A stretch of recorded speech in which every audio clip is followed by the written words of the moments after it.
Some of us have come out a few days beforehand for open training, and tomorrow we're ready to race the first World Cup, and then on Thursday we'll have the finals, Friday first day of the World Championships. We're expecting semi-finals and finals on Saturday, so stay tuned.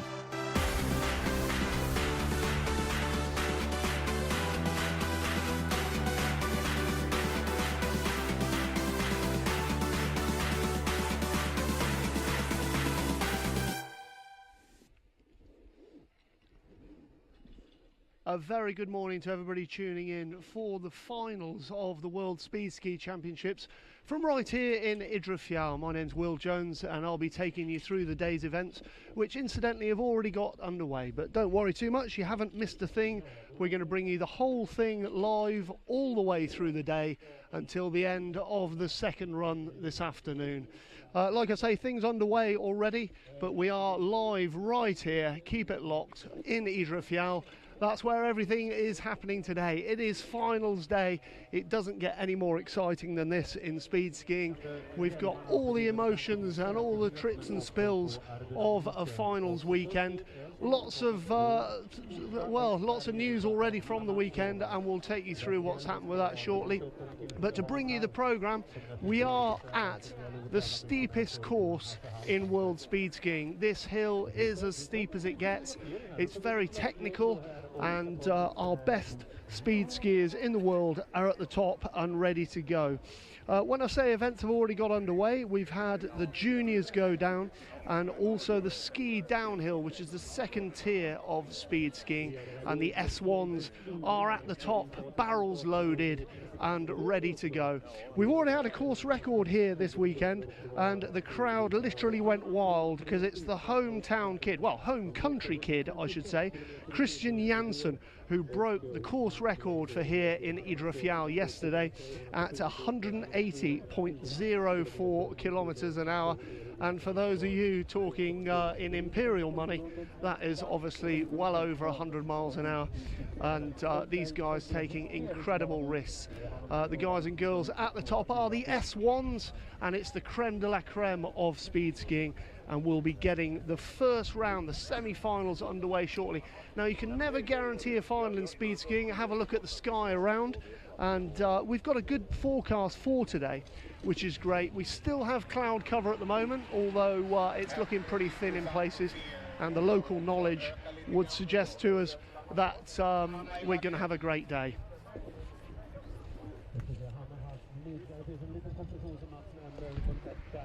And here we go, we have on course, home race for her. Hanna Maslova is first down in the S1 ladies, and that's our first runner in this semi-final this morning. Of course, the guys have to go full tilt for the whole thing because they can't guarantee they're going to get another run in the afternoon. Obviously, the weather in the mountains very, very fickle indeed. So they've got to go hell for leather every single race, not just today, but also yesterday and the day before, because they have to assume that the first race is going to be the last of the weekend. So these guys and girls are going full tilt every single time they go down the hill to get the best time possible as early as possible. In speed skiing, it really is get your retaliation in first, get down, get in your tuck, get everything right on your first run, get down there, get a good time posted, and like I say, get your retaliation in first. Now, as to the peculiarities of speed skiing, Hanna Maslova posting a first time there for the ladies S1, 166.52 kilometers an hour. So Hannah going very well there. To give you an example, her previous run yesterday was 156.38, 156 kilometers an hour, 0.38. Second on course, about to pull the trigger, another Swedish skier, Sofia Hedgren, and a bit of primary technology helping our equipment work here from my aide de camp, Valentine, holding a coffee cup open on the TV monitor. That's great. Here we go, Sofia Hedgren coming down. She posted 157.81 kilometers an hour yesterday. Bit tricky in the compression there, losing her shape a little bit. Now she's into the slow down area. Obviously there's a big emphasis on safety, and the next skier will not be sent down the hill by the course director until Sophia is out of the arrivals racket. Obviously, speed skiing, a big slowdown area. It's not like being at an Alpine Super G with a limited arrivals racket. These guys and girls get a long distance to slow down, and rightly so. And Sophia, a good run there, 162.03 kilometers an hour. And the next skier is on course, Britta Backlund. We're keeping it all Swedish at the moment. Hanna Matslova defending her honour at the moment, 166 k's an hour. And here comes Britta over the finish line, the all-important last 100 yards of the course, because that is where your speed is taken. Now let's see what the scores on the doors are for Britta Backlund. A really good slow-mo of the physicality these skiers go through. Sophia posting 162.03. 162.03, and that's about 5k an hour slower than she was yesterday. Now, the first French skier of the day, a bit of a legend, it's Karine Debouchet-Revol. Bonjour à tous les Français qui regardent cette diffusion en live du Suède. La première skieuse française qui descend la course à l'instant même. Elle est arrivée sans souci dans la raquette d'arrivée. Félicitations à Karine. Une institution depuis longtemps, depuis une vingtaine d'années dans le monde de ski de vitesse. A real legend of speed skiing. There goes Karine on her first run. Looking technically very good there in the slow-mo, very flat skis. And there you go, the proof's in the pudding. She's kept her technique and she's gone top.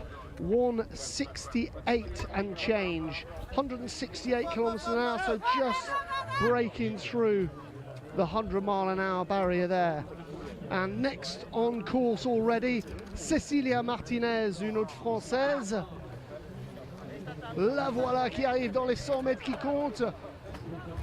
And Celia safely down.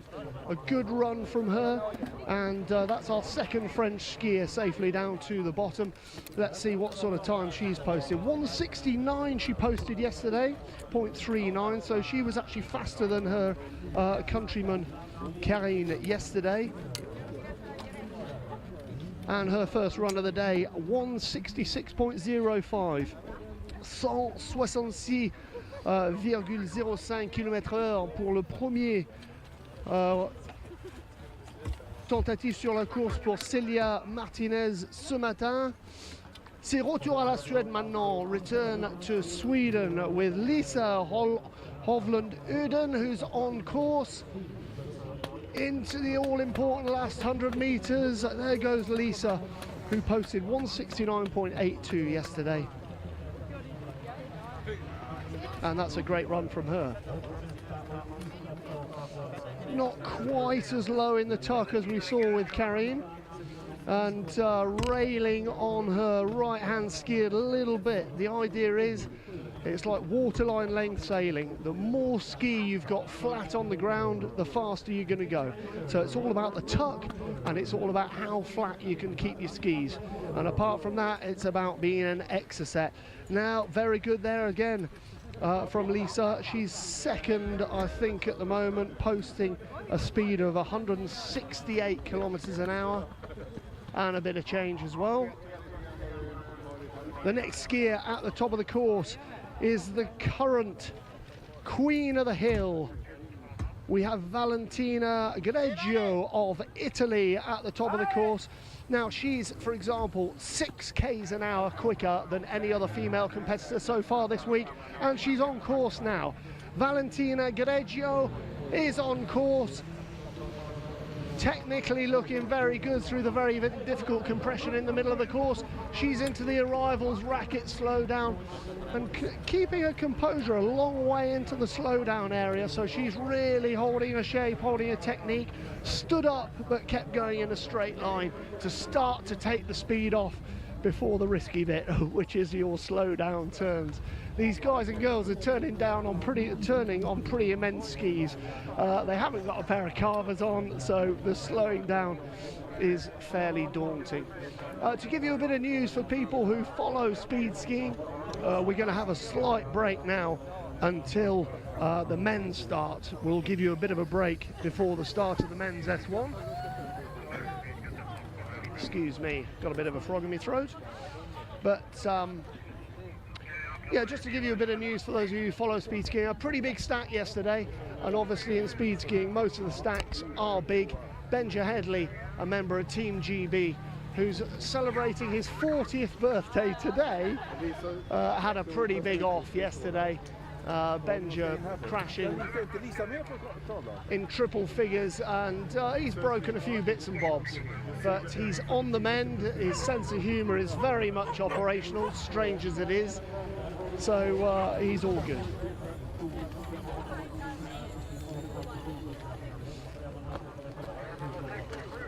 And here we go, we're starting out with the men, and a guy very dutifully turning up with all the results so far for me, which is really kind. So our first S1 male is Maxime Riviera from Switzerland. Bonjour à tous les Suisses qui écoutent cette diffusion. Pardon, je parle pas Swiss dialect, mais je parle français, alors bonjour à tous les Suisses francophones. Maxime Riviera qui vient de descendre comme le premier compétiteur suisse masculin dans les S1 aujourd'hui. So the first male S1 competitor down in the form of Switzerland's Maxime Riviera. And second from the good old US of A is Rauli Karjalainen. Sorry about my pronunciation of Finnish names. Karjalainen.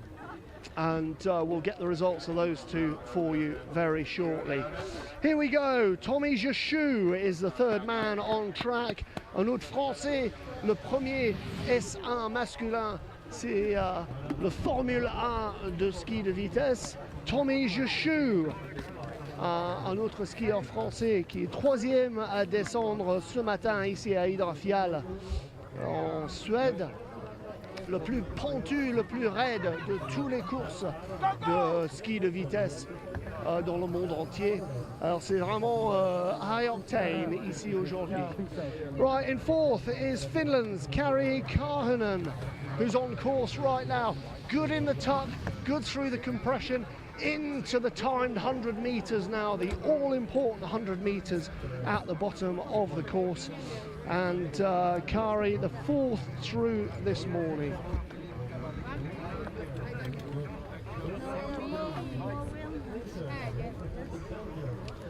And leading so far is France's Tommy Jechou with 163.98.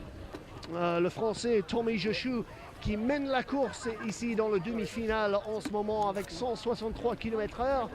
Bien sûr, il faut compter que le premier run, c'est le final, parce qu'on ne peut jamais compter sur le météo. Ça a l'air d'être pas trop mal aujourd'hui, alors on espère avoir la deuxième manche. On peut assumer une deuxième manche aujourd'hui. Like I just say in French, we can assume we're going to get a second run today because the weather's looking good and the clouds starting to break. I think we're going to get a tan at some point. But these guys out on the course have to assume that they're going to be their one and only run. We had Joost van den Dries just going down for Belgium. Belgium's leading speed skier. He's done very well, tied for third with Tommy Jechou now. Yep.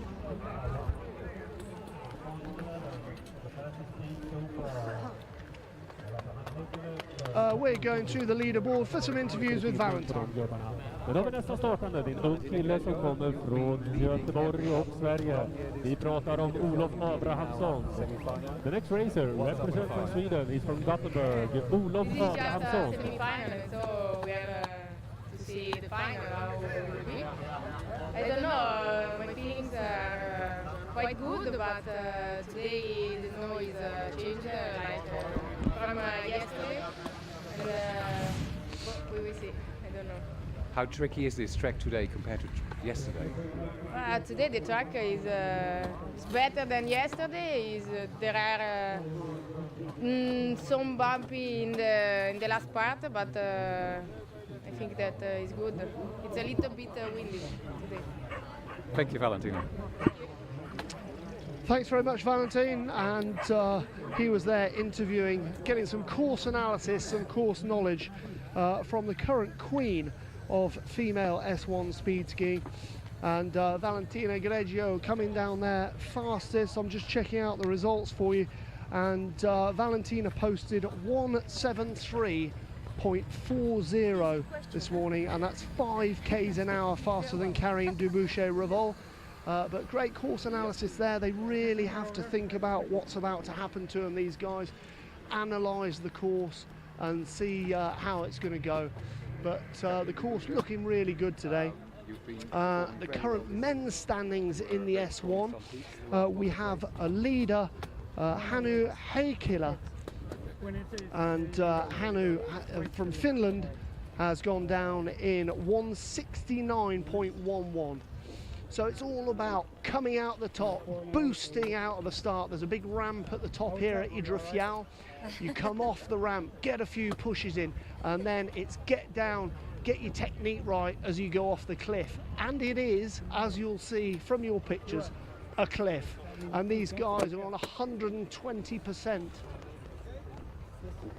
And we'll get back to some more of that after our next interview with Valentine.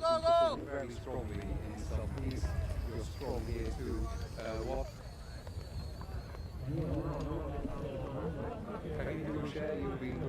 Karine Dubuchet, you've been performing very strongly this season. You were very strong in some peaks. The previous World Cup race, you were strong in the World Cup race 2 days ago here. What are your feelings about the World Championship? You've got one final run. How's it going? But for me, it's very important this season because it's my last season, and I hope a great result just after for the final. So you're going out on a bang. Yeah, it's possible to make a podium, and now I wait. You're very, very close to the podium, but you've been on the podium many times before because you have been how many times world champion already? 10 world champion, 5 world record, 2 crystal globe, and I hope to stay on the memory for the speed skiing. That you will certainly do. You are a mother of 2, I understand. Sorry? You are a mother of 2. Yeah.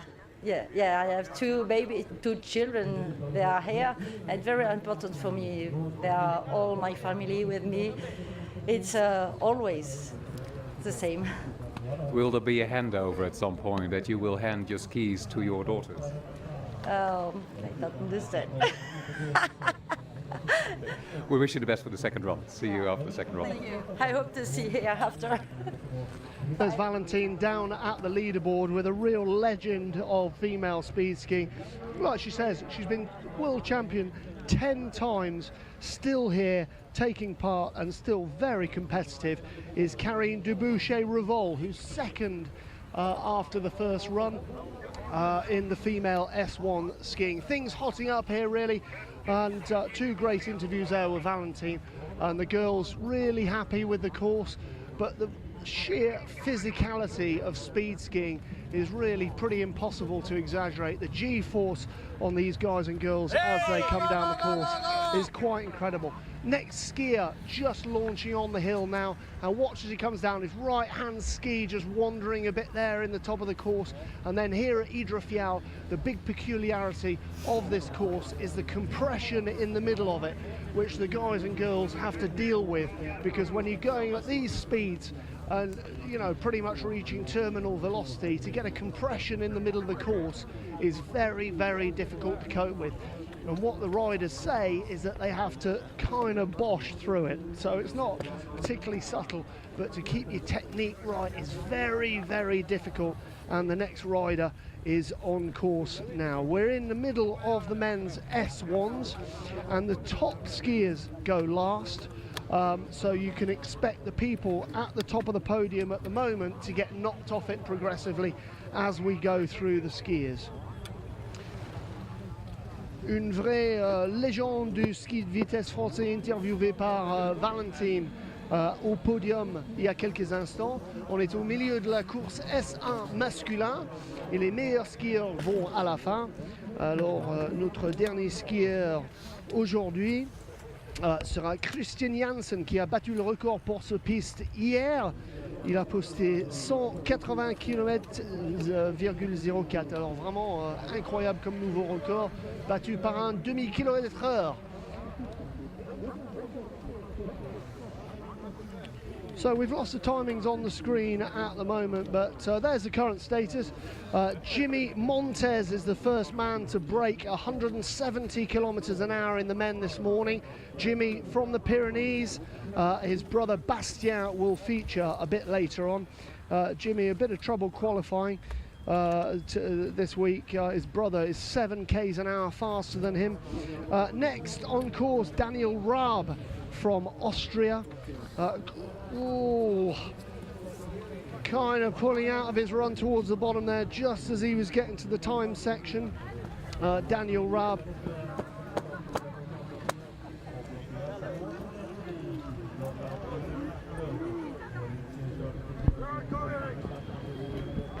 Sorry, Johan Holmgren was the man down there, and he was the last of the first 15. So here we are, we're into the top 16 now, starting with Erik Backlund of Sweden. He's on his home country piste here at Idre, coming into the arrivals racket now. Watch him taking his time to slow down. A lot of these guys having very different techniques to slow down as well.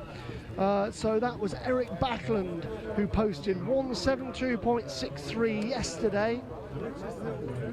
Look at his technique there in the slow-mo. He's in as low a tuck as he can. His knees working like hell to keep him on course.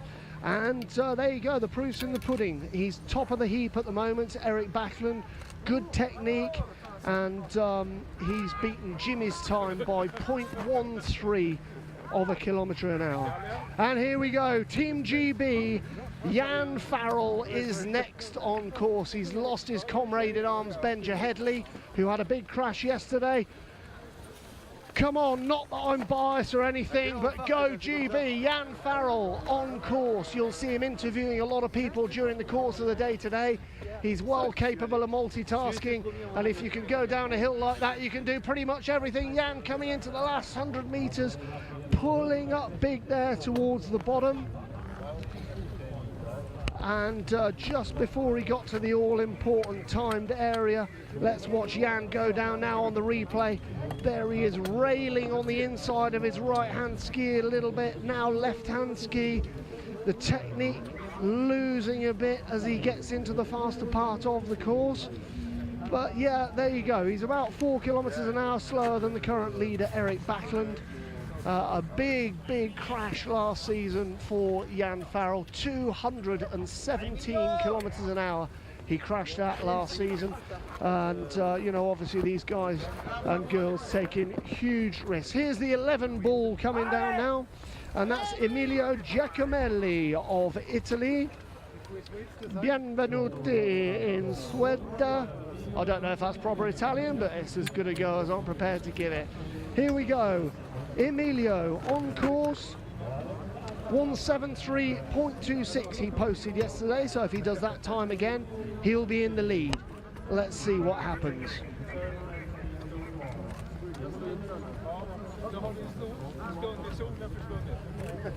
Bye-bye.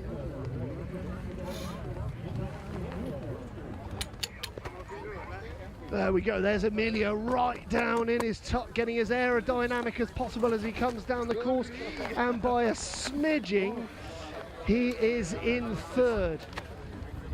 But it really is hundredths of a second. Very unlucky to be only third on the podium there. Our first Slovakian skier of the day is Michal Bekes from the high Tatra Mountains. Hello to anybody in the Tatra Mountains. What a beautiful part of Europe that is.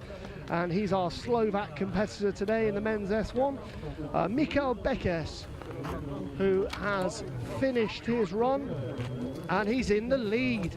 He's taken half a kilometre an hour out of Erik Backlund there, so we get into the high end of 170, almost into 171, with Mikkel there.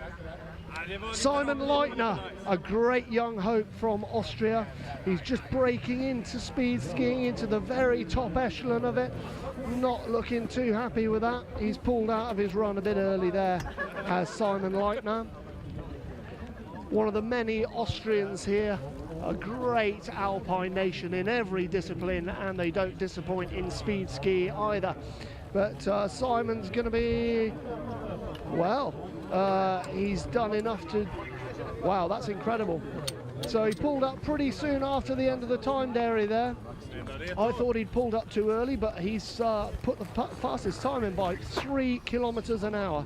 Next on course, Rito Eigenmann. And he's a much travelled speed skier, huge experience, arms out as soon as he gets out of the timed area to start his slow down. These guys want to be as small as they can until they get over that all-important green line, and then they make themselves as big as they can to slow down as much as possible without doing any turns. So you slow down using your aerodynamics, get as much drag on your body as you can, and then start doing your turns as soon as you're feeling brave. It's all about the bravery and about the technique. So although it's straight line skiing, there's so much finesse, so much technique to it.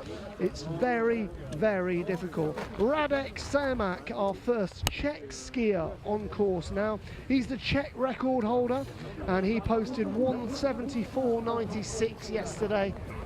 Great speed from Radek yesterday.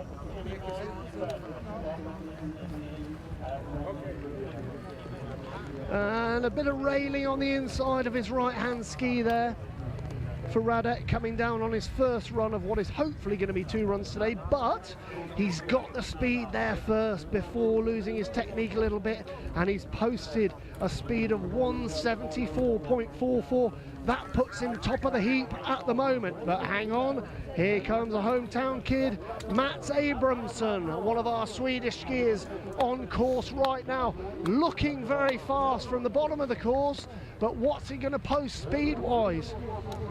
It's all about coming out the top, getting a good start, getting a good push off the ramp, and then getting into your tuck, getting as aerodynamic as possible, keeping your skis as flat as possible, keeping the bravery up, because there's lots of thrills and spills at speeds like this. It's like going through a concrete mixer, it's like being in a washing machine. The pressures on these guys and girls as they go down is absolutely immense. The G-force, the vibration, the noise, it's hard to... We've got some footage for you later on of what these guys go through when they're actually on the course with some GoPro footage. It is immense. Okay.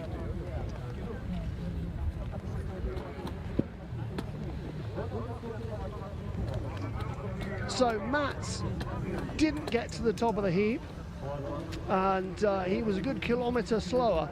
So we still have Radek for the Czech Republic leading at the top, but let's see how that last run is going to affect the scores on the doors, because we're going to get a few changes before the morning is out. Yeah, Kasper Broström, one of our young Swedish skiers, not affecting the podium just there. Okay, our first Spanish skier, Juan Carlos Sanchez. Here he comes. Very, very funny guy, a real character. But all of these guys take their skiing very, very seriously, so when they're on course, it's focus on and get down and win. That's what they want to do, but Juan Carlos is fast becoming one of the big characters of speed skiing, and he's got a lot to contend with, because there are a lot of big characters in this sport, as you'll find out during the interviews. It really is funny as a fight. Juanqui Sanchez, 17161. So Radek still leading for the Czech Republic, and by almost a full kilometre an hour. So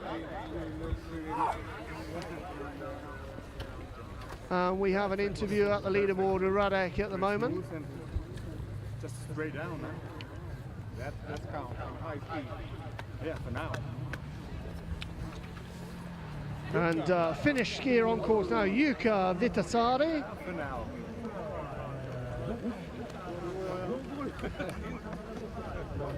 So we have a new leader. Well done, Jukka.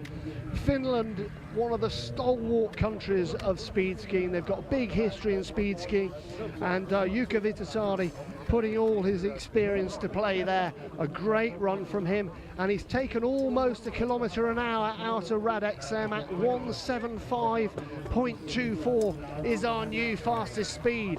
And next on course, dropping in at the top, Klaus Schrotzhammer. The hammer is on course. Here we go. He's a big guy, big character, big heart, big bravery, and he's through and safely down his first run of the day. Let's see how Klaus has done. He's got big hopes for this weekend. Let's see what happens.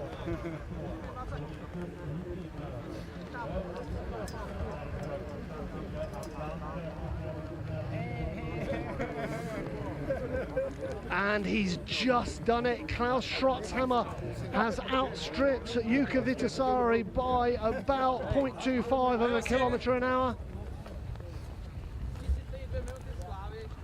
And next on course is one of our French skiers, the Banda brothers. Vous le voilà, Bastien Montez, son frère a déjà couru ce matin déjà, Jimmy. Sur course actuellement, Bastien Montez qui a posté 178,01 hier. Alors là, il a l'air d'avoir circulé pas trop mal. Bastien, un grand caractère du ski de vitesse. On va voir ce que ça donne sur le chrono. Et un peu de changement sur le podium. Actuellement, les derniers deux skieurs, un Finlandais, Jukka Viitasaari, et Klaus Schrotzhammer, l'Autrichien, qui gagnait, mais il y a Bastien qui arrive avec un meilleur temps, 175,71. So Bastien Montez is our new leader. He's just outstripped Klaus Schrotzhammer by not very much at all. You know, hundredths of a second are very important in speed skiing, but Bastien Montez, his brother, went earlier in the S1s. Bastien's done just enough to get top of the podium at the moment, but on course, the legend that is Simone Origoni. And let's see what Simone's done. Simone and his brother, who's to come directly after him.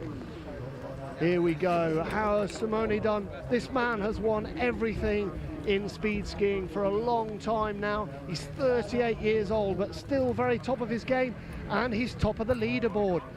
Simone has just outdone Bastien, who spent a whole 30 seconds at the top of the leaderboard. And there he is again, doing the business. Simone Origoni. Here comes his brother. It's Ivan. These two guys, they're brothers, but there can only be one winner, and they both want it to be then. Ivan, incredibly competitive, very talented. Here he comes, arms out wide as soon as he can to get some drag on his body. Slowing down now. How are we doing? Let's have a look at Ivan's speed. On the super slow-mo, on course with Ivan Origoni, very different technique to his brother, very low in the head, and he's slightly slower than Simone at the moment, both posting 175.64 for Ivan, 0.97 for Simone. Okay, the fastest two from yesterday, the new big hope of Austria, Manuel Kramer, is on course, 179.31 yesterday. The Austrian on course, notre plus rapide Autrichien d'hier, Manuel Kramer, qui vient de finir son premier round de la journée. Il a posté 179,31 hier. Qu'est-ce qu'il a posté aujourd'hui? Now, as soon as we get Manuel's speed, we'll have yesterday's fastest competitor skiing his home event. Well, Manuel fourth at the moment. So, not as good as yesterday so far for Manuel Kramer. But at the top of the course, here's yesterday's fastest skier, the fastest man ever down this course here at Idre, the Swedish speed skier, Christian Jansson. Here he goes again, he's on course. pole, go, go, go, tuck, tuck, tuck, and he's in to the cliff. Over the compression, the really difficult, just as they hit warp speed in the middle of the course, there's a very difficult compression into the time. There we go, and he's safely down the course. Now, what is Christian going to post on his first run? We have Valentin over in the leaderboard area. He's going to interview some of the fastest guys down so far very shortly. There's the super slow-mo of Christian's first run. And he's 1 kilometre an hour slower than the fastest guys. So it's Italy, France, Italy after the first run. Then 2 Austrians, and then Finland. Christian Janssen so far 1 kilometre, almost 2 kilometres an hour slower than the leader after the first run, Simone Origone of Italy. And we're over to the leaderboard now with Valentin for interviews. Valentin.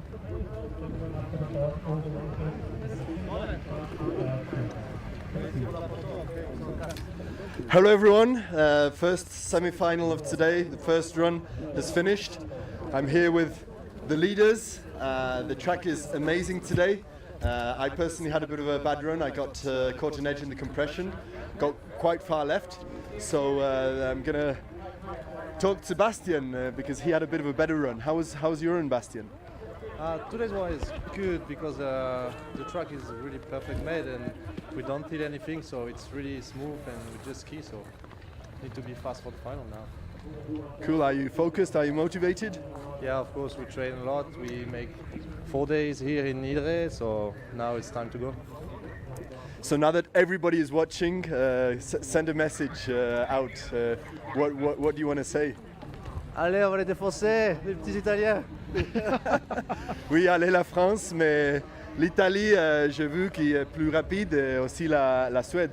C'est le ski, c'est quoi? Qu'est-ce qui a passé? Ah non, la Suède, non, c'est Simone, Bastian, Ivan, oui. Now it's still semi-final, so final is the most important, so we keep some things. Do you have faster skis for the final? I hope. Thank you, Bastian. Bastian actually has the fastest crash. He has the world record for the fastest crash in Vars, 2:43. And this man was brave enough to do 2:48 the next day, so chapeau. Merci. I'm going to introduce you to Simone Origone. He is the most successful speed skier in history. He's the holder of 9 crystal globes. He is an amazing human being. He has been up K2. He is a man worthy of a lot of respect for me, and I'm happy to be here racing with him. Congratulations on your run. Yeah, it's just the semi-final. So also yesterday was first in the semi-final and not in the final. So it's good, but it's not really important. The next run will be the important one. Should we just cancel the final so you win? Well, I don't think about that. In the schedule we have a final, so now we will go up for the final and we see what's going to happen in the final. Do you still have something to give in that final? No, today I took a ski I never used in the last 3 days here, and now for the final I take the skis I was used yesterday in the semi-final, and so we'll see. But there's no condition, they are also different today, so I don't know. How did you find the track? Talk us through it, the start, the compression, we're starting from the ramp. What's different here? No, today the visibility is really bad because it's wide, and the track it's okay, and it's just a bit windy, and that is always depend if you're lucky or not. How do you find the compression today? No, the compression depends also where you pass. There are places where it's better, places where it's worse. So you have to try to choose the good line from the top, but it's not easy also about the wind, because the wind is coming from the side, so it can move you a bit. Great, thank you very much, and good luck for the final run of Ski Fast.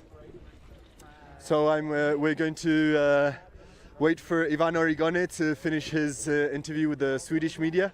We'll be interviewing him in French, so I'll be translating. And we've got actually Klaus Schrotzhammer in 4th place, quite close behind Ivan. It's been a very, very, very tight final. Hello, Klaus. He is the Austrian world record holder. one of the most record holder. Austrian record holder, the world's fastest banker, and one of the most amazing speed skiers. Thank you. Yeah, it is a crazy race. It's so tight. I had a very good run, and for the final I will fight for a medal. Did you leave a little bit of something for the final? Of course. There's always a little thing, a little bit for the final, and I know what to do, and I'm What is it? I can't tell you. Oh, come on. It's my secret. After the final I tell you. Okay? Okay. All right. I'll interview you after the final. You'll be on the top position, no? Yeah, this is the goal. You didn't sound very energetic about it. Yeah, you know, I'm still full of adrenaline, you know, and I want to go up and race again, because the fourth place in World Championship is not that what I'm here for. Great. Well, I wish you a really, really good run. Is there anything else you could tell us about the compression or the start? It's extremely steep. For me, it's like free fall. It's an amazing feeling. I also concentrated that I didn't get it really, but I know the track is not easy to go. The speed is not that high, but with the compression it makes it more difficult, and the sight is very, you know, it's not the best, so you can't see the compression so well. But I think it's getting better, and for the final it should be okay. Yes, I caught an edge just in the compression. It sent me quite fast gears left. Saved it, but then I didn't get back into a good position, so I was almost 9 kilometers per hour behind the first. Yeah, you have to watch my run, and then To be fourth. Yeah. Because we have No. We had agreed that we'd be joint first. We will see. Just keep on fighting, Jan, and then. Great, thank you very much, and have a good run. So we're waiting now for the final run. It's scheduled kick-off at 11 o'clock for the S1 ladies, so it'll be about 11:10 for the...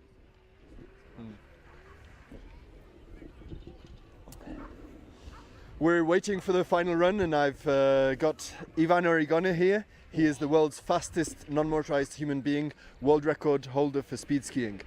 So Ivan, we will be doing the interview in French and I will be translating. Ivan, un grand merci pour ce run. C'est troisième, tu es troisième. C'était bien ton objectif ou tu voudrais un petit peu plus vite? Quand tu es troisième, tu cherches toujours de prendre le premier. Mais pour moi, c'est pas facile ici parce que dans sa piste, je fais toujours. J'arrive pas à faire de bons rangs. Alors troisième, c'est bon. Mais le rang après, il change tout. Alors on peut faire aussi sixième, cinquième, quatrième. Alors si on cherche le premier, c'est mieux. So I asked him if his third place in this semi-final is if he's satisfied, and not surprisingly, he's not satisfied. He's always pushing. He would want to be first, but this track is complicated. He says with the compression, it's a bit rock and roll. Yeah, and he says that anything can happen in the final. That's the big run, and he could also be fourth or fifth, but he's going to be fighting for first. Ivan, parle-moi un peu de ces pistes là. C'est un peu différent. C'est très la peinture. Au sommet, c'est incroyable. C'est plus que vert. Et après, il y a la compression. Qu'est-ce que fait ces pistes différentes? Oui, toutes les pistes sont différentes. C'est ici, il faut dire merci à Idre parce que l'on fait beaucoup de travail pour pousser des neiges au sommet et faire la piste un petit peu plus longue pour chercher de faire 180. Et hier, il a réussi les Suédois, alors je suis très content pour la station de ski. Et pour moi, c'est pas facile parce qu'il y a beaucoup de compression et puis les cellules sont dans l'air qui n'est pas rapide. Et alors, les personnes qui sont plus lourdes, c'est plus facile pour eux. Moi, je ne suis pas très lourde, alors j'ai des problèmes toujours ici. Qu'est-ce que c'est lourd? Lourd pesante, weight. Ah, oui. Lourd. Oui. So Ivan has explained that the Idre has done a fantastic job pushing snow on the top. They've actually made the track larger, higher than ever. So that also explains Christian Jansen's track record at 180 kilometers per hour. So it's a very technical course. We have the compression and the extreme inclination with 120%, 52 degrees gradient. It makes it one of the most interesting tracks, and also the weight influences a lot here. The lighter racers have an advantage in the compression and are affected less by it, and they can stay in a tighter position and not get affected so much, and charge through that timing into a better position. So anyway, good luck for the final run. Bonne chance pour le dernier run. Merci pour l'interview. Merci à vous. Salut. Thanks very much, Jan. And like he says, he's actually involved today as well. You'll have seen him on the first run. Jan Farrell of Team GB here at the World Speed Ski Championship Finals in Idre, this beautiful mountain in Samiland in Sweden. And they call this the very bottom of the Arctic Circle. If you're up here in the summer, this place is teeming with reindeer all over the place. And this is the southern extremity of where they come to. And we are at the steepest speed ski hill in the world. This is steeper than Vars in France, obviously a very famous speed ski location. But this is it. This is the sharp end of the wedge. And it's all happening here today. Now look at the weather, which always looks a little bit better on the telly than it actually is, but we do have good conditions. We've got breaks in the cloud. The guys in interview there, very interestingly, all assuming that there's going to be a second run. So, you know, if you get up on race day and the weather's looking like the forecast is going to be right, well, that's kind of good news. And some of them even suggesting that they might have saved a bit for the second run. Different tactics, different amounts of information been divulged by some of the skiers, but Jan interviewing some of the current real legends of speed skiing there, and people who just have incredible amounts of bravery. You know, he's talking about Bastien Montes, the French skier from the Pyrenees. He crashed in the what up to now is history's highest velocity speed ski crash at 243 kilometers an hour, and he got up, went out the next day. Luckily he wasn't injured, and he went out the next day and skied 248. I mean, these people have got incredible amounts of bravery. Simone Origoni not counting his chickens. He's in the lead after the first run, what we're calling the semi-final, although as we were saying earlier, every run in speed skiing is the final, because you have to assume there's not going to be another run. But 11 o'clock, we are going to have another. So Simone not counting his chickens because he's in the lead after the first run. And there we go. On screen at the moment you can see the best 5 male skiers from this morning. There we go, coming through the finish line. You'll see the 100 meters timed, which starts with the broken red line and finishes at the constant red line. Those are the all-important 100 meters. But the preparation for that 100 meters all takes place on the hill above. You come out to the start, you've got to get a good start, get some poling. On screen at the moment is Klaus the Hammer, who is 4th after the first run, and he went very well. Klaus Schrotzhammer, that's some footage of his first run this morning in the male S1. And here comes Ivan Origoni, one of our 2 Italian brothers. Italy, a big country in speed skiing as well. It really does get a lot of kudos and a lot of coverage in Italy. And that's Ivan's first run this morning. He's the world record holder, as Jan was saying in interview. He's the current world record holder. And here is Bastien Montes, our second fastest on the hill today. He's from the Pyrenees, and again Andorra is a bit of a mecca for speed skiing as well. Here goes Bastien. There he is, through the constant red line. That's the end of his 100 meter timed, and then he's up and into his slow down sequence. And here's our fastest man of the morning, the legend that is Simone Origoni. Time from now, there's his 100 meters, there's the end of his 100 meters, and then the green line obviously tells them that it's all over, just to make sure they know they finish and they can start slowing down. And obviously there's some footage of all the guys at the bottom waiting to see if their time's been beaten. And here we have Valentine with some insiders information. How are you, Valentine? I'm good, thank you, Will. Now, what do you make of the first runs this morning? It is super tight. We can even see that Jukka Vitasari is in the mix as well, the flying Finn. At this time, I would not want to bet sort of against or on anyone. It's extremely close. I noticed the wind picking up a little bit. That is a little bit of cause for concern. I would assume that we can still start from the highest start, so we go up a bit further up the hill. And I would assume that then we might get results more like yesterday, where it becomes faster. The transition over the edge is tricky.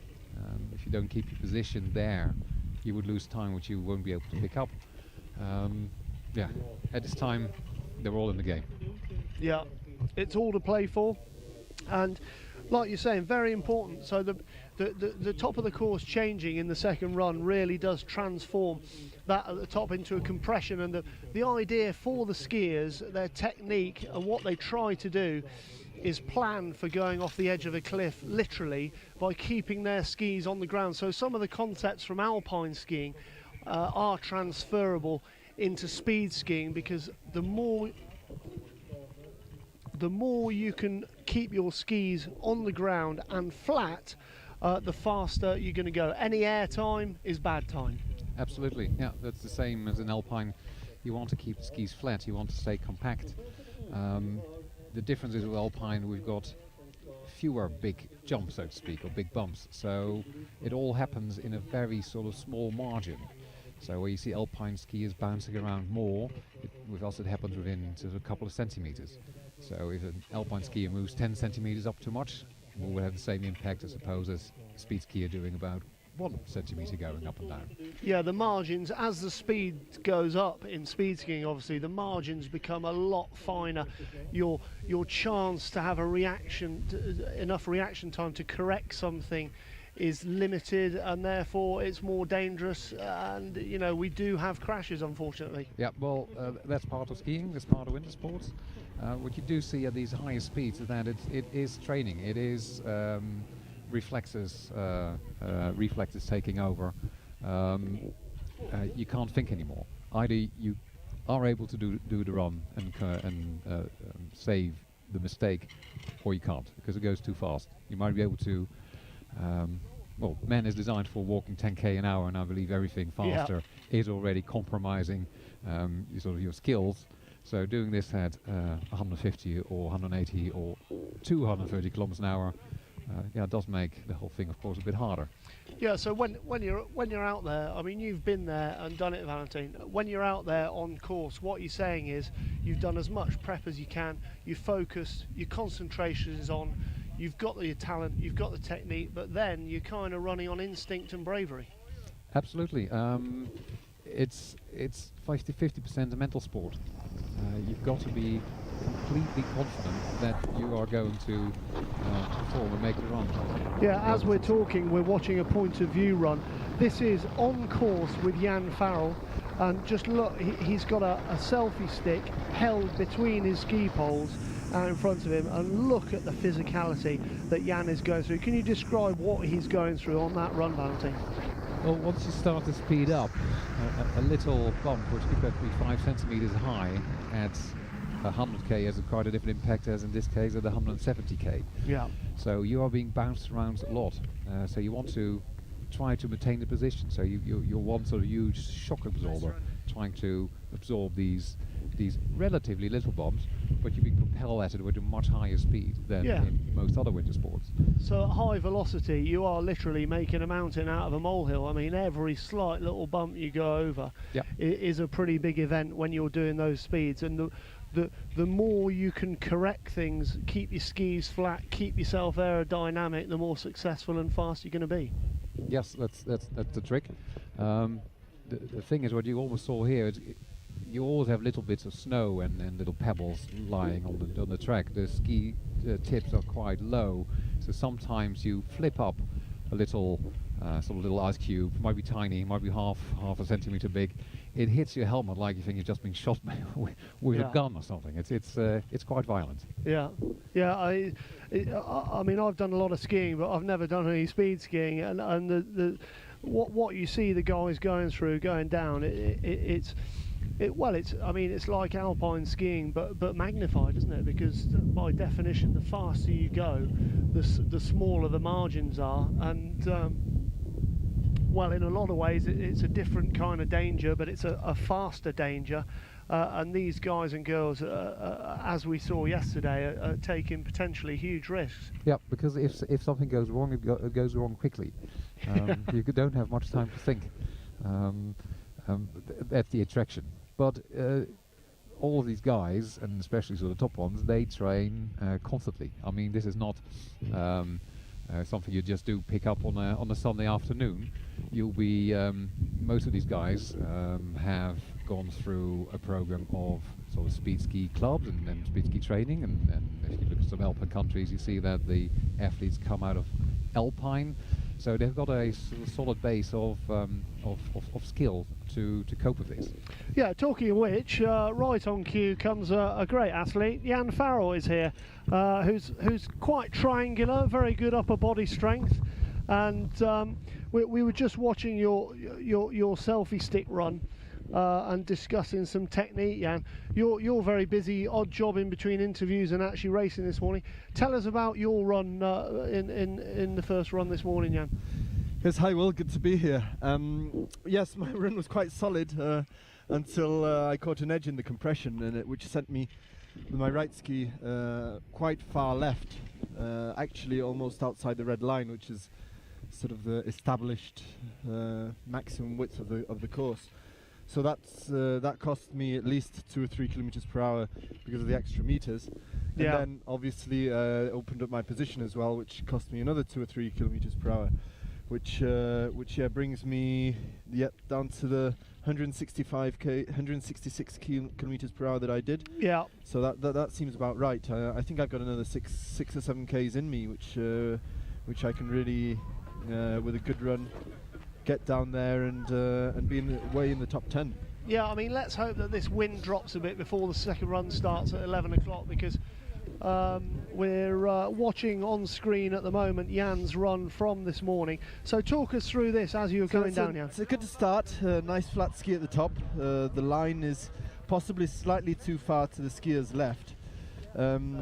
Slightly wide on the skis, but there you can see I caught an edge and was fighting to be in the line. Actually touched the red paint on the ground, so which must be pretty squeaky bum time, isn't it? Yeah, no, that's really not fast. You can see that in the top part the position's acceptable. That's just before, that's where I'm just about to hit the compression, and you can see that was it just cut off before, but that's really where I caught the edge on the right ski. I was a bit too wide, and the bump made the ski react, and that's why I turned all the way to the left. So hadn't seen my run, just saw it now, and it's really very helpful to see.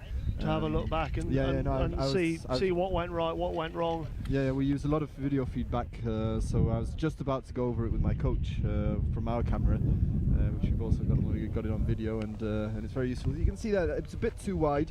Position isn't bad, but you can see how the skis are actually braking there in the timing, and that's not fast. So that's after I already got the problems. Yeah, and you know, there's a lot of talk here at Idre about the compression.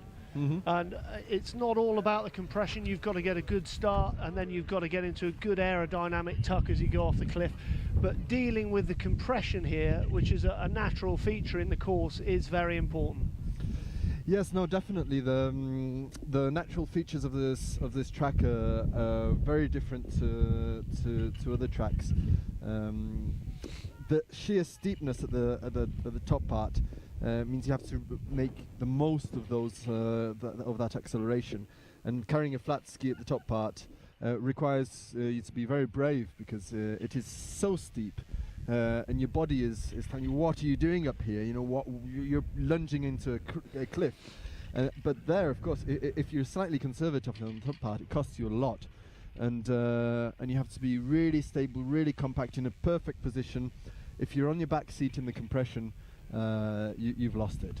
And so going back to the top, Jan, I mean, presumably, inevitably, when you are at the steepest hill on the planet, which is used for speed skiing, which Idre is.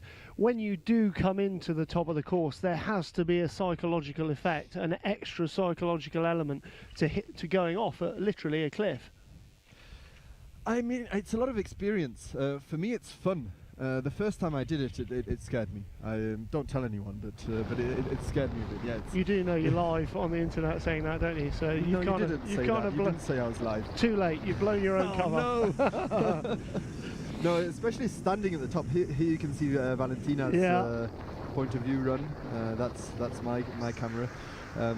Let's see if we get a shot over the edge coming over. But it's impressive because when you start, you can't see the slope. You can't see yourself. You can't see what's going to happen, and you're really lunging down a cliff. So you know what's coming, but you can't see it. Exactly. Yeah, you can see the track from the bottom here. It looks a bit like a cliff, but from the top it doesn't look like anything because you can't see it. You just have to trust yourself that there's snow on the other side. Yeah. And come over it. But yeah, it's really impressive. It's like being on a roller coaster. Yeah, I mean, it's just incredible. And would you go down it? I'd definitely go down it. Yeah. Yeah. But whether your telemark skis. Whether I go down it as fast as you guys do is a completely different question. But I answered the question you asked me truthfully. I'd go down it, but probably not as bravely as you guys. But I mean, we've just got some information currently from the jury room, which is at the moment the S1 finals planned for 11 o'clock. That's now going to be at 11:30. Obviously, speed skiing is even more affected by wind and weather than any other alpine discipline. So the jury is saying, at the moment, with the wind having picked up a bit, we're going to delay the S1 final till 11:30. But we will be broadcasting live all the way through. So keep it locked right here. And we've got a lot of stuff to discuss from the first round, a lot of information to bring you about speed skiing.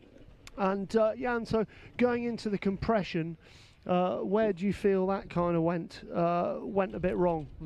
Well, just there beforehand, you saw a point of view camera facing back. You can really get the idea of how dynamic this sport is. Yeah. From the long view cameras, you don't really notice, but it's extremely bumpy. At those speeds, any piste requires your body to interact with the terrain to the maximum, and it's certainly very much more technical than it seems from the outside. Yeah, I mean it's about going fast in a straight line, but the things that you have to get right to achieve that speed and get on the podium, there are a lot of factors, a lot of physicality, and there's a huge mental aspect to it as well, obviously, because as Valentine said just now, human beings are designed to walk along at 10 kilometers an hour on the flat. They're not designed to hurl themselves off cliffs and go as fast as possible. Certainly, no. The psychological factor is huge. I'm actually having trouble this season because I crashed last season at 217 kilometers per hour in Vaz. Yeah. And yes, that was very, very, very traumatic. Let's put it that way. Even though I was able to race the next day, I was shaken up considerably. Yeah, I mean, it's obviously going to have a psychological effect on you. I think the producers are going to put Valentina's run on very shortly, so we can analyse her run from this morning. Yep. And I mean, she's one of the most compact skiers around.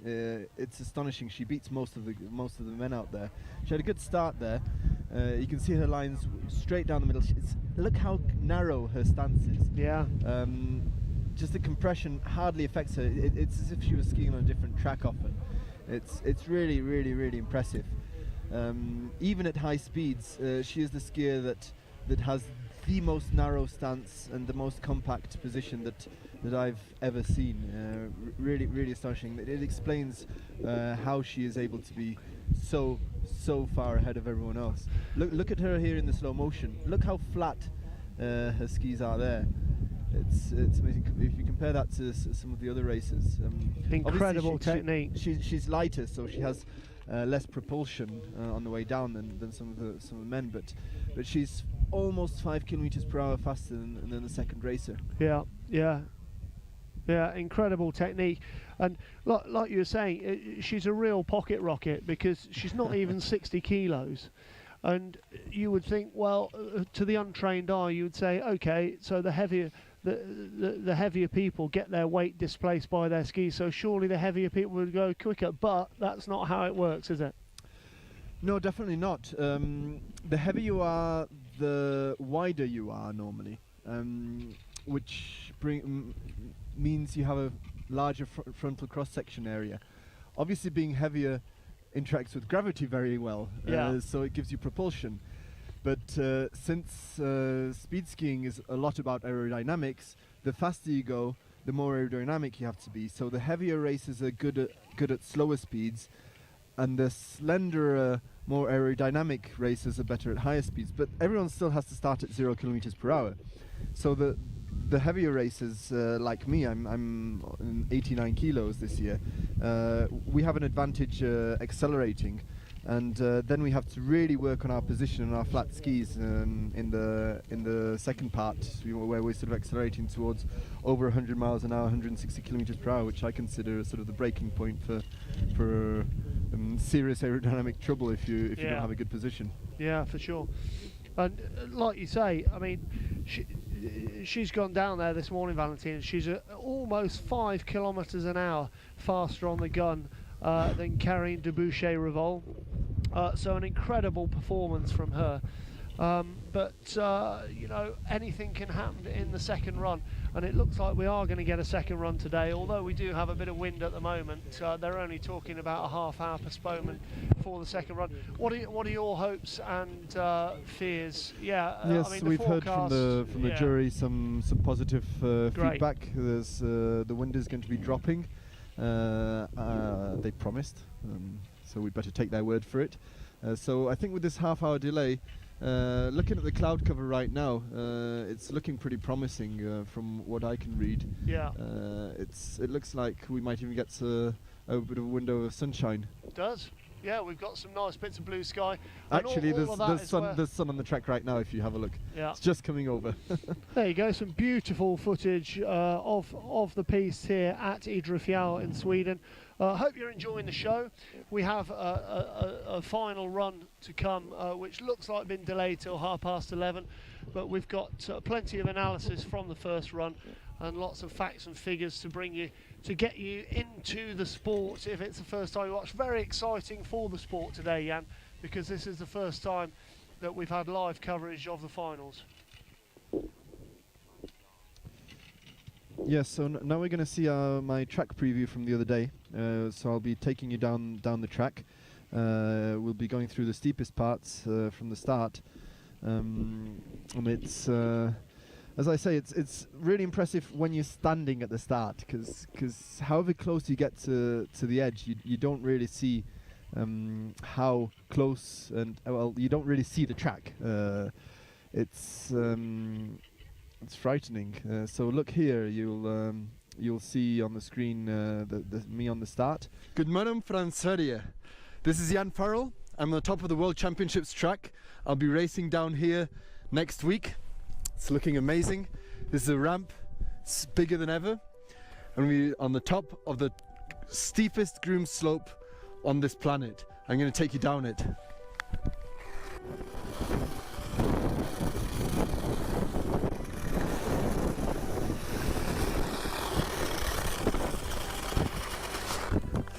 So yes, this is about the steepest part. We're halfway between the top and the chicken. The chicken is the training start and the qualification rounds. And around here it's 52 degrees, 120%. You have to be pretty brave to go straight off the top and attack on this. And get your skis flat. Just before that, compression. Maintain a really aerodynamic position, go through the timing, and celebrate, hopefully. Says we're only allowed to side slip today, but tomorrow we'll be training. We'll be hopefully going off the top, just behind me there, charging our way down. And on Tuesday we've got the Swedish Cup. Wednesday, Thursday is the World Cup, and then World Championships Friday and Saturday. Stay tuned.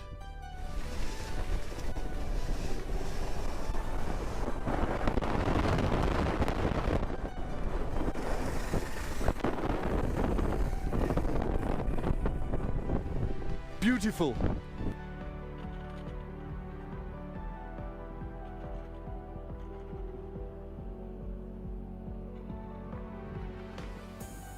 Christian Janssen, Team Sweden. Hey, local hero, almost, sometimes.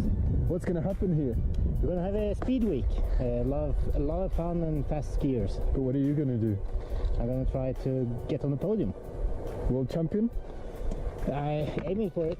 We'll be watching. Yeah, thank you. Back to us. So yes, we're back here on the commentary. I'm with Radio Will. He's flown out from Scotland to be with us on this World Championship Finals Day.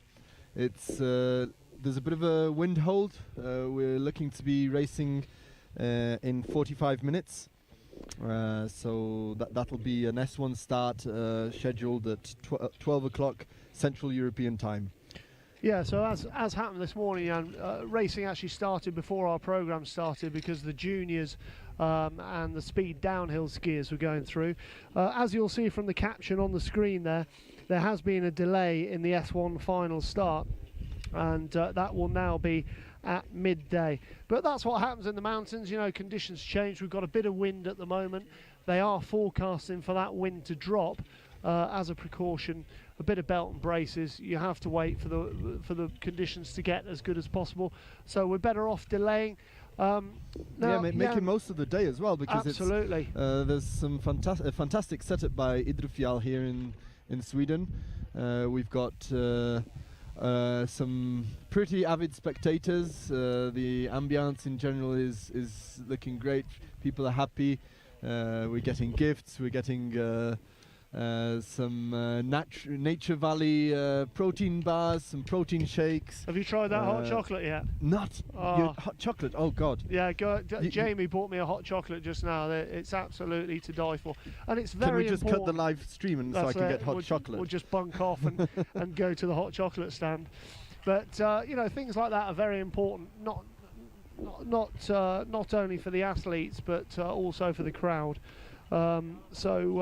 You know, we've got everything we need here at Idre, a huge Swedish welcome. I think you'd agree, and they really are incredible, the people doing the organisation, and you know, the FIS yourselves are all making it happen. Now in this second run, Jan, two things. Are we going to be able to use the high start? And second, who do you think is going to win? Not only going to win, but who do you think is going to be on the podium? Answer the second question is me, of course. The first question, the top start. I mean, the ramp, I love it. It's amazing. We get a bit of air off the top. It's really exciting. And the wind is dropping. I can see the top here, and it doesn't look as bad as quarter of an hour ago. Yeah, you can see the flags flying at the top there, but it does look a lot better at the moment. On the screen at the moment, you've got footage of the 5 fastest men this morning. That's the hammer just gone down. Yes, I think Klaus can give us a surprise in the final. Do you? Yeah. He's mentally very strong. He seemed very strong in interview when you interviewed him. He seemed very sure of himself, and he kind of knew what he needed to change from his first run in his second run. Yes, I could feel his energy when he was when I was interviewing him. He was already concentrating on that second run. He was already focused. His concentration was maximum. And he is one of my bets for that final. Here's footage of Ivan Origani. Ivan Origani is less constant, in my opinion, under pressure. Although he is one of the most talented natural-born speed skiers. He is the world record holder. He's world record holder. Less and good with disappointment, do you think? 8 years younger than his brother, who is the most successful speed skier in history. Yeah. But Ivan really is a natural born. He's just got it in him, and on this track he's a bit more erratic, and in the finals he's not always as constant. Here's Bastien the flying Montes, Pyrenean. Yep. Bastien Montes from the French Basque Country is one of the hottest skiers around, in every sense of the word. Hope he doesn't hear this. Very good mindset. I mean, to Yes. crash at 2:43 last Amazing. season and then come back the next day and ski 2:48. I mean, getting straight back on the horse must be very, very difficult to do when you're a speed skier. No, definitely, yes. It's costing me much more than him. I haven't got back into the mindset before my crash, and that's my main issue. So here we have Simone's run, he's very much more narrow than yesterday. Still slightly on the edges, nicely in the middle. Looked like he took a good timing, good line in the timing. He is incredible on the legs. He is the human that I've seen who's able to carry the flattest and widest stance. It's incredible how he has the ability to bring his knees out. He must have double jointed knees or something. He's fighting. There he is. You can see his knees are fighting to keep the I mean, his left knee was just working like hell there. But he's got a lot more in him than that, because that run was not perfect. You could see he was quite a bit on the edges. It's difficult here. It's a very difficult after the compression. And Simone, from your interview, an incredible self-analyzer as well. You know, he was talking about not only his run, but he was talking about the skis that he selected to ski on this morning, what he's going to do, what he did yesterday, compared to what he's going to do ski-wise in the second run. So he's a great technician and picking apart what he's done and how to improve it. Yes, Simone is one of the racers that prepares his own skis. He actually collaborates with Tocco and with their World Cup Alpine test team, and he knows a lot about ski equipment, a lot about waxing, and he is one of the experts out there. He also knows how to read a mountain in conditions better than anyone else. Imagine someone who's got the mental strength to go up K2 and carry an injured person down it. Yeah, I mean, we're talking about a guy who's not only been the king of this discipline for a long time, and you know, Valentin last night described him as the Michael Schumacher of speed skiing, because he's won everything so much over the years. But he's a very experienced mountain man, full stop. He's a high mountain guide in Italy. He works with mountain rescue, and he's climbed the hardest mountain in the world to climb. You know, K2 is the zenith of any mountaineer's life, according to the people who've been up that and Everest. It's harder than Everest, and he's been there and done it. I'd say he's not. I disagree with Valentine completely on him being our Michael Schumacher. I think he's our Lindsey Vonn. Oh, really? Yeah. Well, that's more appropriate, yeah. Well, I know him quite well, so I'd compare him more to Lindsey Vonn. Yeah. It's just not as aesthetically pleasing, let's face it. But yeah, hey, he's not my type either. No. And you know, these guys have different dynamics approaching the second round as well. Yeah, and obviously you've got the different personalities, and you guys race all over the continent, all over the world, and I guess you all get on in varying degrees. But there are sibling rivalries here as well. There are national rivalries. There are, within the teams, people want to be top dog within their team. So there's a lot going on, isn't there? Definitely. We have the French, Jimmy Montes and Bastien Montes. They're two Frenchmen from the Pyrenees. They're both fast, but Bastien is always a step ahead of his brother. It's very interesting. But last year that Bastien was not on the circuit, he had a knee operation. Jimmy had worse results than this year or the year before. So it's they do support each other greatly. Even Ivan and Simone, who have had their differences over the years, do support each other greatly, and they make a great team. I think it's very interesting, and especially the genetics involved with the Oregones. It's amazing how it's as if they've been designed for speed skiing. Yeah. And they almost got it, no offense Simone, but they almost got it better the second time. Even though Simone has been more successful in history, Ivan is, in my opinion, more of a natural. Simone is more of a hard worker, puts a huge amount of effort in, and that really shows on his results. But Ivan he's a natural. It's great to have the contrast as well, because in skiing is a sport where mavericks with unorthodox style can win and do win. Here we go. Jan's just approaching one of the finer points of the day, which is a cup of hot chocolate. Cheers. Cheers. Well done on the first run, even if it didn't go 100% as you wanted it to, and very good luck for the second run, Jan. But no alcohol in it. Oh, well, we'll have to do something about that. Pop a bit of brandy in it. I don't know what the local fire and water is I'm a around racer, here. remember? I guess you'll have to leave that till a bit later. But, as you'll see on the caption, just to bring viewers up to date, we do have a slight delay in the start of the S1 final. The guys lower down the echelons will be going before that, so we'll run the juniors and the speed downhills before that. But we do have breaks in the weather, and we're looking good, very confident that with the passage of the angrier clouds looking to windward, the angrier, darker clouds are moving away, so the wind is expected to drop as forecast over the course of the next sort of half, 3/4 of an hour, and we're going to get underway. Next on screen, we're going to have an interview. It's going to be interesting. We're Klaus see how Schrotzhammer. focused he is in this interview. It's amazing. Yeah, I mean, he seemed very reassured about what he'd done right, what he'd done wrong in the first run.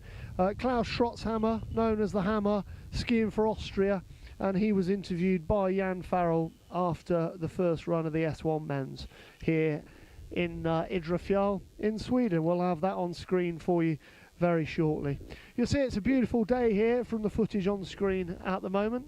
Here we go with the interview with Klaus.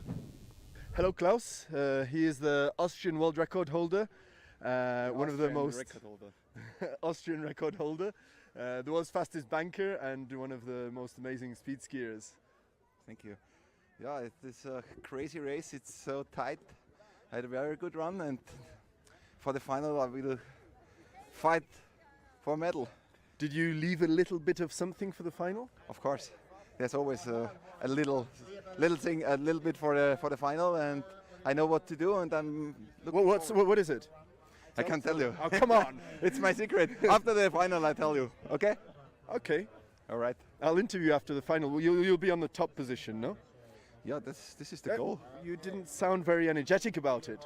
Yeah, I'm still full of adrenaline, and I want to go up and race again, because the fourth place in World Championship is not that what I'm here for. Great. Well, I wish you a really, really good run. Is there anything else you could tell us about the compression or the start? It's extremely steep. For me, it's like free fall. It's an amazing feeling. I also concentrated that I didn't get it really, but I know the track is not easy to go. The speed is not that high, but with the compression it makes it more difficult, and the sight is very, it's not the best, so you can't see the compression so well. But I think it's getting better, and for the final it should be okay. Yes, I caught an edge just in the compression. It sent me quite fast gears left, saved it, but then I didn't get back into a good position, so I was almost 9 kilometers per hour behind the first. Yeah, you have to watch me, watch my run, and then to be fourth. Yeah, because we have no. We had agreed that we'd be joint first. We will see. Just keep on fighting, Jan, and then. There we go. That was Jan Farrell, an interview with Klaus Schrotzhammer after the first run this morning. And like you were saying just now, Jan, pre-interview, he was very reassured, not disappointed. I mean, he came fourth as it is, which is already very impressive.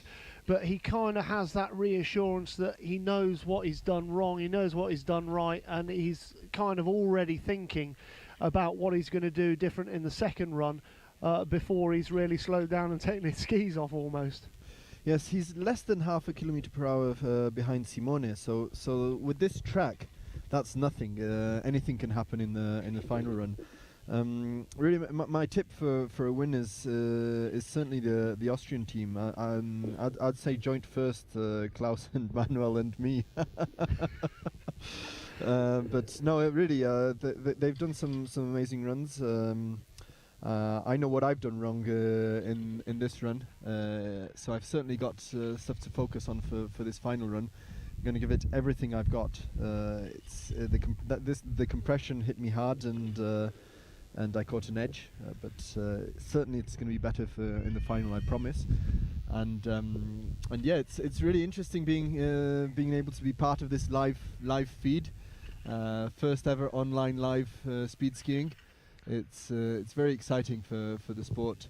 I'm going to pass. I'm going to have to go up the mountain and get ready, focused for the final run. Yeah, I mean, people who say that men can't multitask are 100% wrong, Jan, because you really are doing a lot today. You're up there racing, you're doing interviews, you're giving us analysis here. So well done to you, and obviously we wish you all the best for the second run. Thanks. You will be the 9th athlete out of the blocks in the second run in the men's S1 from midday onwards, because obviously this morning's results are used in reverse order, like yesterday's were used in reverse order for this morning's run. But we've got a couple of other people to interview. We have Christoph, who's the Ski Austria team coach, and we've also got the course director. But what last thoughts from you, Jan? Yes, no, it's wind is looking better. I can see the flags at the top, so I'm gonna grab my stuff and get up. I'll pass the mic over to Christoph. But certainly, I enjoy this sport greatly, and being able to combine it with commentating adds a bit of pressure on, which works for me very well. I love it. I mean, do you use it in a way to take your mind off what's coming? I mean, can you over-prepare before the second run, overthink it? I'm an overthinker. I think about everything. My mind works at 1,000,000 miles an hour. So the more I have on my in my hands, the more productive I am, and more successful I think I am. So give me more tasks, and I'll ski faster. Good one. Well, Jan, all the best for the second run. You'll be 9th out of the blocks, as I said. But yeah, we'll see you on track. Wish you all the best for Team GB. Yep. And I think next we're going to talk to Christoph. Yes, Christoph Prühler is one of the most significant people in the sport. He has brought new athletes. Manuel Kramer, Simon Leitner, Daniel Raab have come in since he's been head of Speed Ski Austria, and he's doing an amazing job motivating them. He is bringing the sport to a higher level, and we thank him for this. So goodbye. I'm passing the mic to Christoph. A very big hello again to everybody from Idre Fjall. We're here in Sweden for the World Speed Ski Championship Finals, and it is finals weekend, and you've brought a really strong team for this weekend, Christoph. Yeah, hello Will. How are you? I bring a big racing team. We have very good athletes in Austria, and we have good training before the race, and we expect a very big fight, and I'm very happy about this solution at the moment. Yeah, now just before you came over to our commentary position, Christoph, I was asking Jan about what he expects different from the second run this afternoon from this morning's run, and also asked him for his predictions. One thing he said was, watch out for Austria, because he's expecting Klaus and Manuel to really push the Italian guys, and Bastien, the French skier, who are above them at the moment. So can you reiterate, do you agree with him? Yes, of course. I think this World Championship is one of the biggest fights what speed ski ever seen in the last 20-30 years. You have 6-7 racers very close in front. Yeah. And sometimes it's closer than 1 kilometer per hour. So this is a big tension for all the people here around the racetrack. And yes, the first run, it was a little bit difficult because the track changed a little bit to yesterday. Right. Because we have new snow and the compression is not the same. But our team, we found the right solution, and for the next run, You're we looking can good. take the fight And to you're the pretty- Italians and the other guys. Yeah, it's very interesting what you say about the track, because you have to combine so many things to be successful at speed skiing. Not only the skiers on the track, but obviously you guys are there to help them prepare mentally and physically. And when Of you course. see something like you're watching the conditions overnight, and you have what is basically a natural hill, and the compression here at Idre Fial is a natural piece of topography which you guys have to deal with, and it's part of whether you succeed or fail. Of course. This track here is the most technical track in the world. Right.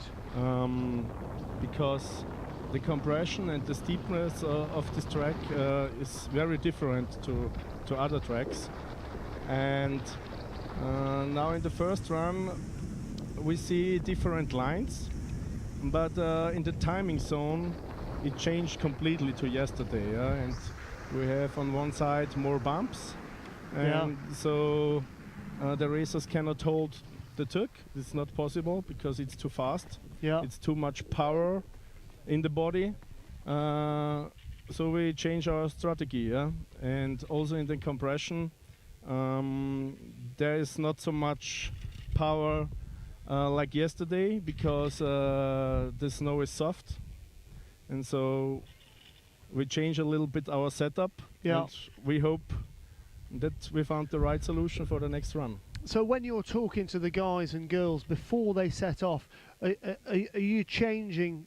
Are you constantly adjusting what you're advising them to do in their run right up until when they go? Are you watching every skier go down and go, oh, hang on, look at that, let's change what we're going to do? Of course, yeah. So we look to all the racers, look at the speeds, compare it, and we make also video study, and then we find the right solution what we are doing for the next run. So really, the better you've done in the last run, the later you're going to go in the current run, and the more skiers who go down before you, the more chance your coaching staff have got to analyse what's your best option. Of course, we see some difference in the downhill category. There we have also we've got good Klaus athletes. on screen right now. This is footage of Klaus's run this morning. Yeah, he's a little bit too much on the right side, because there's fresh snow. It's not the perfect line, because the other racers go more in the middle, right, and then you have a better line. So he's too far skiers left. Yeah, from the top on too much on the left. Right. Okay, that's very interesting. But this is only one thing what we change. Yeah. I mean, we were talking about Klaus just before Jan disappeared to start getting prepared for the second run, Christoph, and we were just talking about Klaus and how reassured he seemed in interview after the first run. He seems to know, very happy with most elements of what he did, and he seems to know what he did wrong and what he's going to change for the second run. Yeah, to the morning we change a little bit the setup, because during the night we analyze a lot of things, and for today we expect 2 runs. So we go step by step. And now we can make the next short step, and we think he will be fast in the final run. Yeah, good one. And other things that you're changing overnight from the snow conditions, would you change the wax? Do you assume what the snow is going to be the next day? No, the snow is the same. We have a little bit new snow, but the track was groomed in the night, so they mix the old snow with the new snow, and it's completely the same like the last days. Right. It's only the temperature is a little bit warmer, but we found the perfect fast wax. Brilliant. Well, good on you. Well, Christoph, thanks very much for the insight for what's happening in Ski Austria and how you're getting your guys to succeed. We have somebody with limited time now, because she is the Grand Vizier of the course, Lisa Ann Pettersen, who is a Norwegian silver medalist from the 1992 Olympics. Christoph's going to go off and see the members of his Austrian team and get them prepped for the second round. Lisanne, very big welcome to the first ever live broadcast of the final of the World Speed Skiing Championships. How are you doing? Are you rushed off your feet? I'm doing good, and thank you. It's great that we can finally be live also from speed skiing. So. Yeah. Well, thanks for a big welcome to everybody in the organising committee from yourselves and everybody here at Idre Fjell, because it's been a fantastic event so far. I mean, unfortunately, we lost one of the Brits yesterday, Benja, who had a pretty big stack. But that's the nature of ski sport, isn't it? These things are inevitably going to happen. Yeah, well, things happen, and usually we don't have any serious injuries because we just lie down to the braking area, and we can get up and do another run. Yeah. So Benja wasn't that lucky yesterday, but he will be back, I'm sure. Oh, he's pretty hard to kill. He really is. You know, he's already talking about coming back up today. So you know, there's been a happy ending on that front. Now, Lisanne, from your perspective as the course director, what are the main things that you're focused on during the day, on race day?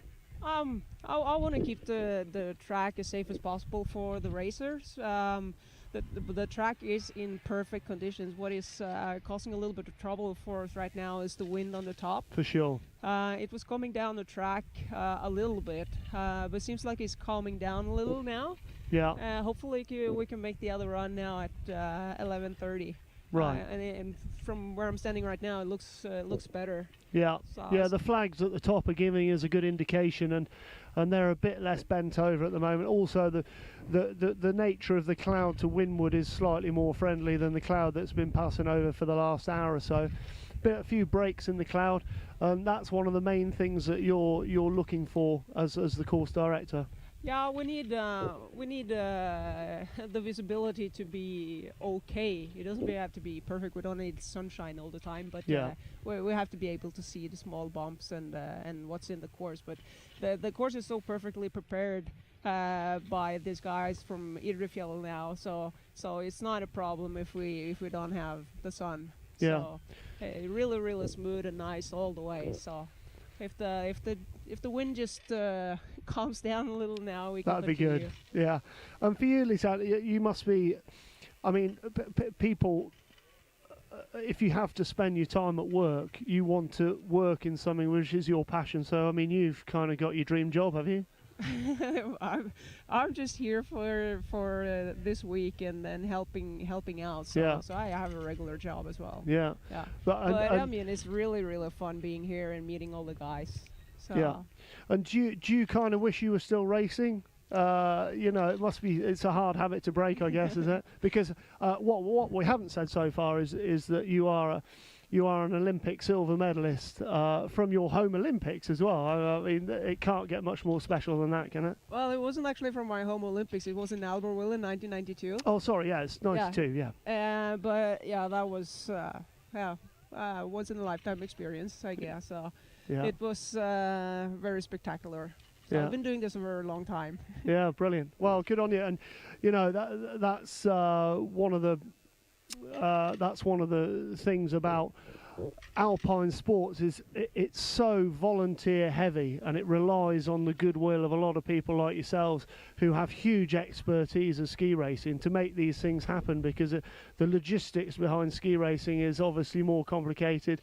You're not in the center of everything. There's the weather conditions, cold, you know, there's a lot of factors to consider, aren't there? Yeah, and well, for me it's good to be able to be here and give something back to the sport that I've been part of for so many years. And now I can share my experience with the newcomers and other racers and organizers. So I'm happy to be here. And you help everybody and anybody. I mean, you're a vision impaired skier guide as well. I am. And how do you go about getting into that?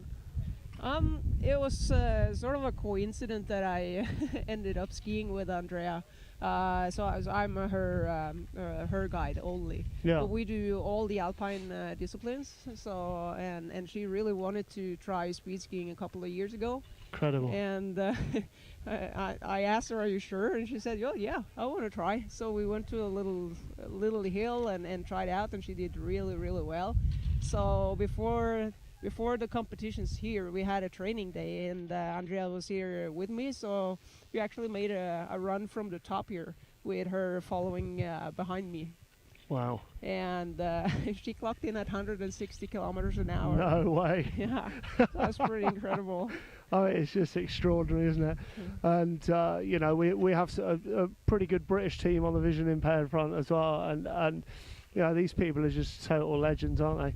But they wouldn't be able to do it without people like you. It takes two to tango, literally, doesn't it, when it comes to vision impaired skiing? But how you know, they can take the decision to go and do that is just baffling, really, isn't it? Yeah, it is. I mean, she must trust me a lot. Yeah, I reckon she does. Yeah, and probably with very good reason. But you know, I've been out. I was on my motorbike in New Zealand, and the guy I was with said, "Oh, try shutting your eyes for as long as you dare." And I did it for a few seconds. But it's a bit scary. Yeah. But speed skiing, vision impaired. I mean, it's just incredible, isn't it? Yeah, we were talking about flat light here earlier, and I mean, to Andrea, who I'm guiding, it's she always has a flat light. She never sees any bumps. She doesn't see anything. So to her, it's better if she has the conditions today. Yeah, that's great. Well, look, thank you very much for giving us an insight into the organisation side of it, which is as important as having the people hurtling down the hill, because it's got to be as safe as possible, this Anne, and good luck for the rest of your day up the top. Thank you very much. Cheers now. Now we're going to take a break shortly, and then we're going to bring you the second race. We're going to bring you more information on the screen as it breaks, but we are expecting at the moment for the S1 finals to start at midday Central European time. So if there's any change in that, if you're watching on Facebook, we will be back on at 12, and otherwise keep your eye on the caption on the screen. If you're on YouTube, we will be continuing live through until the second run, but just keep your eye on the caption on the screen. And again, a very big welcome to Sweden, everybody. I'm really sorry that if you're watching this on the internet, you can't be here with us, because we love everybody here, and we'd love it if everybody was here. But thanks to the marvels of technology, if you don't have the fortune as we do to be able to be here, well, you can still keep completely up to date in real time with everything that is happening here in Idre Fjell. And we will be back on shortly.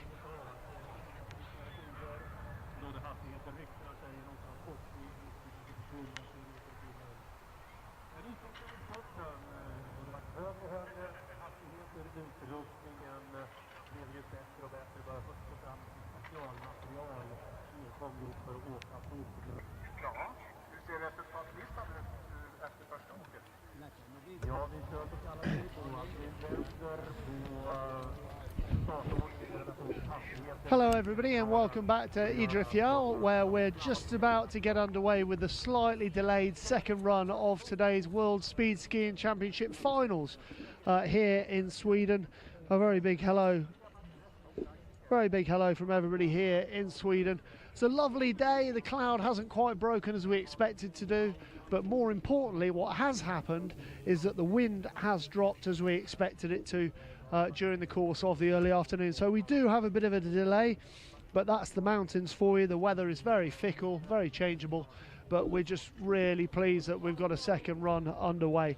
And what's going to happen here this afternoon is the S1s are going to go first. S1s are going first. So the creme de la creme hitting the piste first. We'll start with the women, and then we go into the men's final as well. They're going to use the lower start as they were using this morning, because the wind is still present. The wind hasn't died completely, so we are going to have the lower start. The thing with the top start is that the top of the course then becomes a compression, and it's pretty hard to keep in shape with the crosswind. So they're going to use the lower start, which is what we were using this morning. And let's see how we go.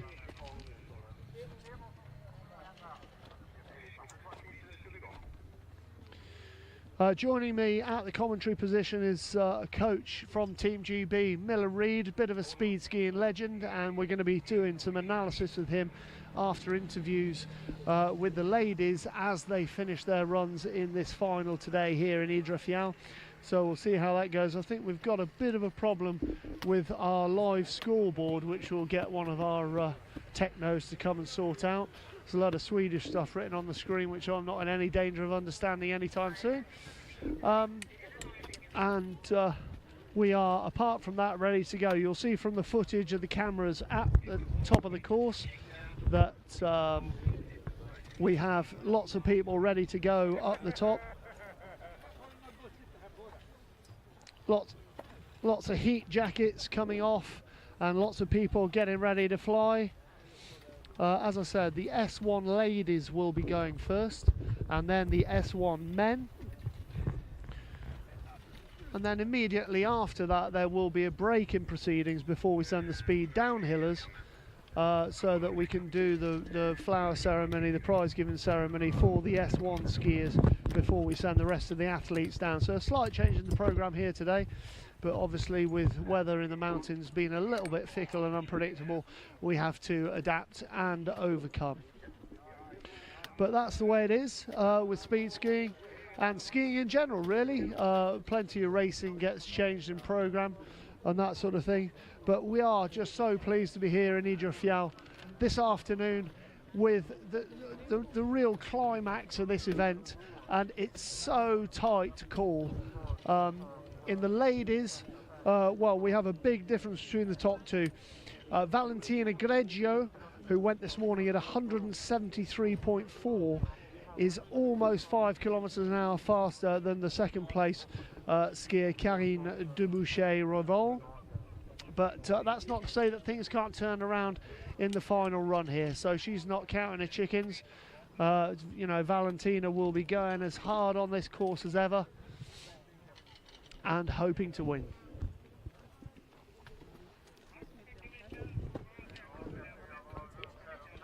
Similarly, in the men's competition this afternoon, very, very tight at the top. There's less than half a kilometre an hour separating the top six. So it's very hard to call as well. You've also got yesterday's record breaker, Christian Janssen, who's a full kilometre and a half behind the leaders at the moment. But again, that can change in the second run. So it's all to play for here in the final run. Now, before we get into what happens this afternoon, I've got Miller Reid joining me for the first half of the S1 final. And just poke your mic round there a bit, Miller. How are you doing? You all right? I'm fine, thank you. Now, Miller, you're here to take us through some of the finer points of what's going to happen here this afternoon. Let's talk about yesterday. One of Team GB's skiers. A bit of a happy ending today because Benja's okay. Yeah, it's good to hear that Benja's back at his feet. He had a really heavy fall, one of the heaviest falls I've seen in a long time. Yeah. And they're off. Here we go. On course is the first lady of this afternoon's session, and on course is Sofia Hedgren, Swedish skier she's on broken. course right now. And a bit of a moment there for Sofia, but she's safely into the arrivals racket and the slowdown area. We've got instant scoring as well, so 160.58 Sofia Hedgren, so actually slower than her run this morning. Yeah. But that's the way it goes, isn't it, Millie? Yeah. It's part of the sport. So Sometimes, she's had a not too good second run today. Yeah, sometimes their head starts to play little tricks with them. And if they feel this compression here, it can catch them out if they're not quite ready for it. And for sure. It's a bit of a survival technique. You just you have to break. Some people don't, but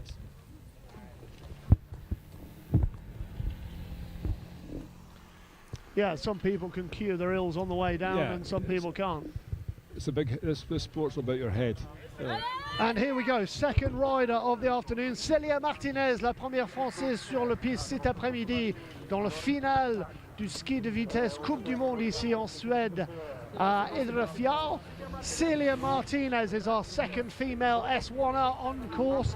That looked pretty quick, and we'll get her score up pretty instantaneously. 160.58. Oh, she's so 165.18, so 5 k's an hour quicker, Miller, almost. And compared to this morning, she's still slower than this morning. Yeah. So can you see a pattern emerging with two skiers, or is it too early? Too early, yeah. But it's with a little bit of wind we've had, there will be some very light spindrift snow has been blown over the track, so that'll slow down. Yeah. Because of the sharp crystals in the snow, and we're up again. Here we go, third rider dropping in, another Swede, Hanna Matslova, and she was at 166.52 this morning. Hanna safely into the slowdown area, and now she's quicker. So Hanna's quicker than this morning, 167 dead for Hanna Matslova. So she's improved by half a kilometre an hour. Yeah, local knowledge is probably paying dividends for her here. This will be one of her home tracks. Yeah. The Swedes have a huge advantage here because of this track's used extensively with the Swedish for training and for part of the Swedish Cup. Yeah. So it's local knowledge helps. Okay, dropping in now, another Swede, Britta Backlund, on course right now. Now, how's she going to do compression-wise? Here she comes into the time. Very good there through the compression, wasn't she, Miller? Yeah. I mean, again, she's local, looking good, and that's translated into a pretty fast speed, 167.04. A bit slower than she did this morning, but she's still top of the heap just now. Yeah. A really good slow-mo of her there on the back footage coming down. So that's Britta Backlund. We now have another Swedish skier, Lisa Hovland Uden. She's on course now, skied 168.05 this morning. Another very tidy Swedish skier. And what are the scores on the doors for her? 169.18. So she's top of the heap. Kilometre up in her first time, the first run this morning. Yeah. She did 168 this morning. So very good there from Lisa. She's gained a kilometre an hour on her run this morning. But she looked very tidy, very compact coming down there, man. Yeah. As I said before, the Swedes, this is their home hill. Yeah. So a bit of local knowledge. Pays dividends. And some big encouragement at the top of the hill. We've got our next skier just about to drop in, and it's the French legend, Karine de Boucherova. La voici, la voilà, en course actuellement. C'est Karine qui est 12e actuellement après la première course ce matin, premier passage. Qu'est-ce qu'elle a pu faire cet après-midi? Good solid run. And Miller's immediate reaction is a good solid run, 170.76, so she's really up to game, 2 kilometres an hour on this morning, and that's a great run from Karine. Now, what is the response going to be from Valentina Greggio at the top of the course just now? Because, I mean, that represents a big bump up from Karine, doesn't it, Miller? Yeah, she has been lagging behind Valentina all week. Yeah. Valentina's an exceptional skier, but Karine has been around for a long time. This lady skied over 150 miles an hour, over 240. So now we've got Valentina Greggio, who's the world record holder at 247 kilometres an hour. I'm sure Valentina will pull something special out the bag.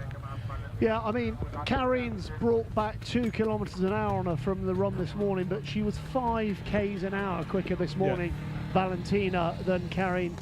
So let's see what she can do. I mean, we were talking about her technique, how organised she is when she's in motion, and she's just a pocket rocket, really, isn't she? She's so compact. She runs such a flat ski and just does not move. Yeah. So, although I have seen her break once on this track this week, but even with the break, when she broke from her tuck, she was still 3Ks faster than everybody else. And here she goes. She's dropping in right now on course. The leader from this morning, Valentina Greggio of Italy. She's on course 5 k's an hour quicker than the second place S1 female skier this morning. Here she goes. She's down safely. 171.50. Yeah, slower than this morning, but still fast enough to win the category. Yeah, palpably slower than this morning by 2 Ks. kind of 2 k's an hour. 2.3. So with Karine going up 2 k's and Valentina coming down, that's a really close finish, but she's done enough to win it. Yeah, she's done enough to win it. Good on her. Well, that's great. There you go. You have the results in there. The winner of the female S1 is Valentina Greggio with 171.50. Karine Debouché-Revol second, 170.76. And Lisa Hovland Uden of Sweden, home country skier, in third with 169.18. And we're going to go over to Valentine shortly with interviews with the podium finishing girls before the men start dropping in at the top of the course. Miller, Team GB coach, has very kindly said that he'll stay with us for the start of the men's S1, and he'll talk us through and here we go, the technique at the start of the men's. We'll stand by to cut to interviews, but for starters we've got Maxime Riviera. Well, that's a much better run if it's Maxine. Okay, we're going to cut to Valentine over at the leaderboard with some interviews of the fastest S1 women.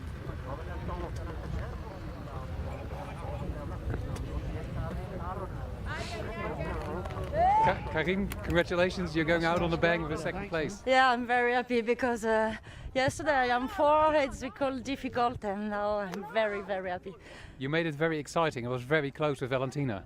Yeah, it's Valentina is more strong, but just a little.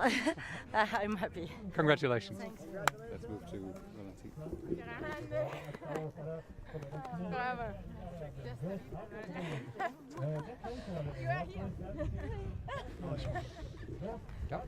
Valentina. Valentina, congratulations, you did it. Thank you. Yes, I did it, but I don't know, now the condition is not very good. It's a little bit windy, but for me it's okay, and I'm the winner, and it's okay. Winner is being okay. It was tight. I mean, Karine came very, very close. Yes. For this race, it's okay. It's not a problem. We will see for the World Cup races in the future. Thank you. Congratulations. Lisa Hovland, congratulations. Third. Are you happy with the result? Yeah, I am. I mean, it's a medal at a World Championship, so I got to be happy about that. I think you should. Did you have hopes coming here that you might beat Karine or beat Valentina? Last year you were on the same position sometimes as Valentina, so did you have hopes to win at home soil perhaps? Yeah, I mean, of course, you got to believe in yourself. So I had hopes, but it was a close race this last run, but I'm happy. You'll be back for the rest of the season, I suppose. Yes, I am. Congratulations, thank you. Okay, so we're back onto the hill. Some insight from Valentine there with the girls who've hit the podium in the women's S1. We have a current leader in the men's S1 of Jus van den Dries, who is Belgian, and he's currently clocked 166.05.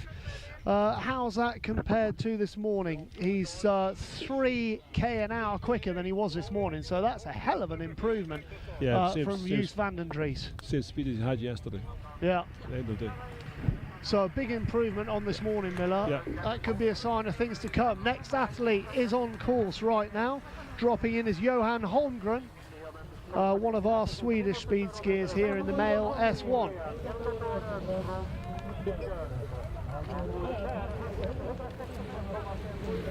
So again, faster, but he hasn't made as big an improvement on this morning as Jus did just before him. So second just now for Johan Holmgren. So we've got Team GB coming up very soon in the form of Yann Farrell, but we have Tommy Jechou on course right now. Voilà le Français Tommy qui fait sa deuxième tentative de la journée. Le voici, le voilà, assez compact sur son deuxième run, mais c'est pas transféré dans un kilométrage au chrono très impressionnant par rapport à ceux qui sont passés avant lui. 1,63,16 qui lui mène en troisième position jusqu'à maintenant pour Tommy Jechou. There you go, our first French male S1 skier of the second run, Tommy Jechou, who's about a little bit slower than this morning. Yeah, a bit slower, about 0.8 of a second slower than he was this morning, so he'll be a bit disappointed. And another Frenchman following him down immediately. This will be Émeric Mabille, un deuxième Français de suite, qui va faire sa deuxième parcours de l'après-midi de la journée. Émeric Mabille, and getting some good encouragement from his coaching staff up the top, Miller. Yeah, but not only the coaching staff, it'll be the general people up there just watching them start, get them pumped for the drop in down the Chockin. And how's Émeric done? 1:63.07. Again, he is slower than he was this morning by about 2 k's an hour. Yeah, I think well, I know there is a little bit more crosswind, which will be having a little bit adverse effect. For sure. Some people can handle it, some people don't handle it as well. And here we go, dropping in now is our Russian competitor, who is Evgeny Cherevati. He's on course right now. Always is broken. He's a very tall skier, isn't he? Yeah, he's a big guy. He must be about 186, 187 centimetres. But he had a real stand up there, didn't he? Yeah, just the compression caught. Yeah. But big guys are a little bit disadvantaged here. Though somebody that's really heavy, over 100 kilos, you know, the G-force and the compression is really trying to hammer you into the ground. Yeah. Okay, not that we're biased or anything, but Team GB are next on track, and Yann Farrell will be dropping in at the top, kind of right now. Here comes Yann. Come on, Yann. Bit of a very, poor very first run skier by his standards this morning, and he's hoping to correct all the ills that he suffered this morning. Solid. Oh, looking solid down. Looking solid. Just hope his skis were running. Oh, great. He's top of the heap at the moment, 168.49. So much improved second run from Yann there. 2 k's up. Yeah. Jan's a very, very strong skier. Yeah. Highly motivated, one of the most motivated people I know. And he does so much for the sport, Yeah, you know, he's here, there, he's everywhere. involved in everything. Yeah. Okay, next up we have Ricardo Adaraga, a big Spanish personality. Yeah, the Spanish bull. Yeah. And he's kind of single-handedly developed Spanish speed skiing, hasn't he? He's such a character, Well, he's just bringing people in with him. Actually, in conjunction with Jan, they've been instrumental in keeping speed skiing going in Andorra and Gran Valira, and it's brought on a whole lot of new skiers from Spain. Which is great, you know, just sucking people into an exciting whirlpool by their sheer enthusiasm for the sport. Now, Ricardo's been outdone by Yann, because Yann skis for Team GB, but he lives in Spain. Ricardo's 0.06 of a second behind Yann. So Yann's still top of the heap at the moment, but as I say that, Robert Samuelson comes down 169.85.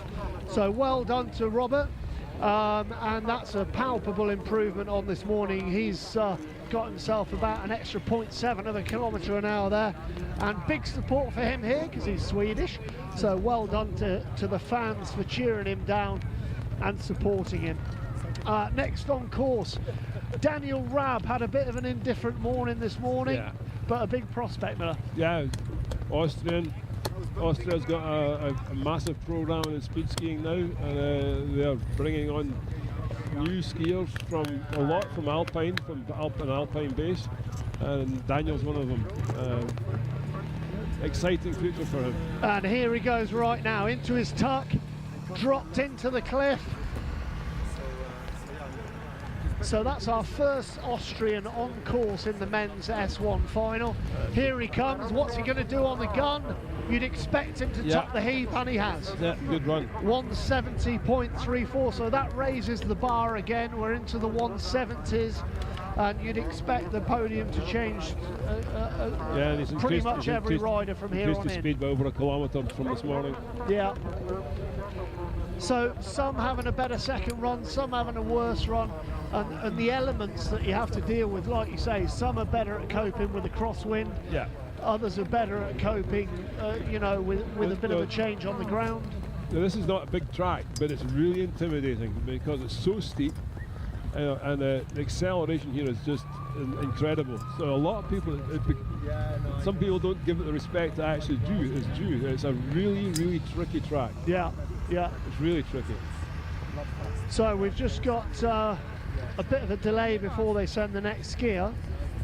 And that is Olof Abramson, another of our Swedish skiers. He's at the top right now, getting ready to drop in, and the course director's just held him at the top for a second.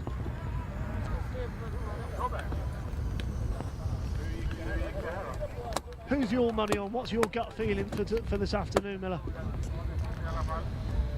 Jan was kind of the impression that the Austrians were going to push through and beat the Italians.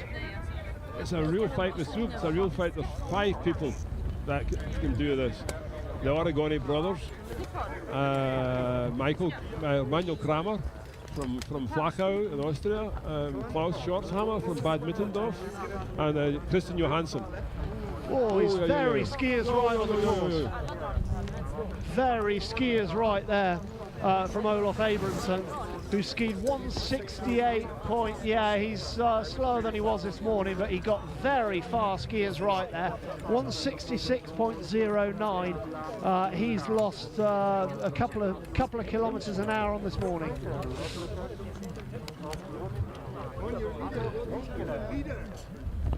Yeah, we had Christoph, the Ski Austria team leader, in talking about how much their skiers get helped at the top of the course, at the bottom of the course, and it's very important, isn't it, the support. They have a very good infrastructure. They're heavily supported, but that makes a lot of difference because when you go to the top or at the bottom, there's team members and coaches and support staff helping them. Whereas for us in Great Britain, it's a little bit, you're on your own. So it's not as easy as some of the other teams have got it. For sure. Now, our first Finnish male S1er is at the top of the hill. Hannu Heikkilä, who skied 169.11 this morning, just composing himself and getting ready to drop in at the top. And the Finns, been a bedrock of speed skiing forever now, really, Miller. Yeah, there's one of the guys that's come back from retirement, Jukka Vittasaari. Yeah, it's good to see him back here. And he's right in the mix this afternoon, isn't he? Skier. With Jukka coming back, it's brought a whole lot of other people back with him. Yeah, again, you've got a real legend of the sport who kind of drags other skiers in by his status and his enthusiasm for the sport, which is great. Now, Hannu's gone down 169.72, so that's enough to get him into 3rd overall at the moment. 169.72, and that's a half a kilometre an hour improvement on this morning. So he's gone really well in his second run. Now another Swede, Carl Ribergaard, is on course. And let's see what Carl can do. He's the last of the S1 male skiers before we get into the top 16. He's safely down the course into the slowdown area. A big snow plough from him. 167.68, so not good enough to get him onto the podium. But he's also lost a couple of kilometres an hour on his run this morning. So as it stands at the moment, Austria top of the heap as we go into the top 16. Daniel Raab is the only man so far to break 170 kilometres an hour. So for example, just to put that in perspective for you, everybody in the top 16 this morning broke 170. So let's see what the top 16 do. And we're starting Italian style with Emilio Giacomelli. So there you go, as expected, Yeah, Miller straight to the top of the heat, Yeah. 172.72. So the top 16, as expected, turning up. Emilio is now in the #1 spot, but probably not going to stay there with the talent still left to come down the hill. There's still the sort of top 7 guys that'll be pushing 175 plus. Okay, and big encouragement for a French personality, Jimmy Montez. Bonjour aux Pyrénées. Vous avez un coureur en course actuellement, c'est Jimmy Montez, qui est sous le chrono maintenant. Il va en première place pour l'instant, 172. So Jimmy skied 172 dead there. Yeah, 2Ks up this morning. So a big improvement from him. To put that into context, Miller, he's still nearly 4 kilometers an hour slower than the fastest time posted this morning. Yeah, his brother's Sebastian Montez is also a very, very fast guy. Yeah. And next on the hill is Eric Backlund, one of our Swedish skiers. And he was 14th fastest this morning with 170.39. Let's see if a bit of local knowledge is going to do him any good. Not thus far.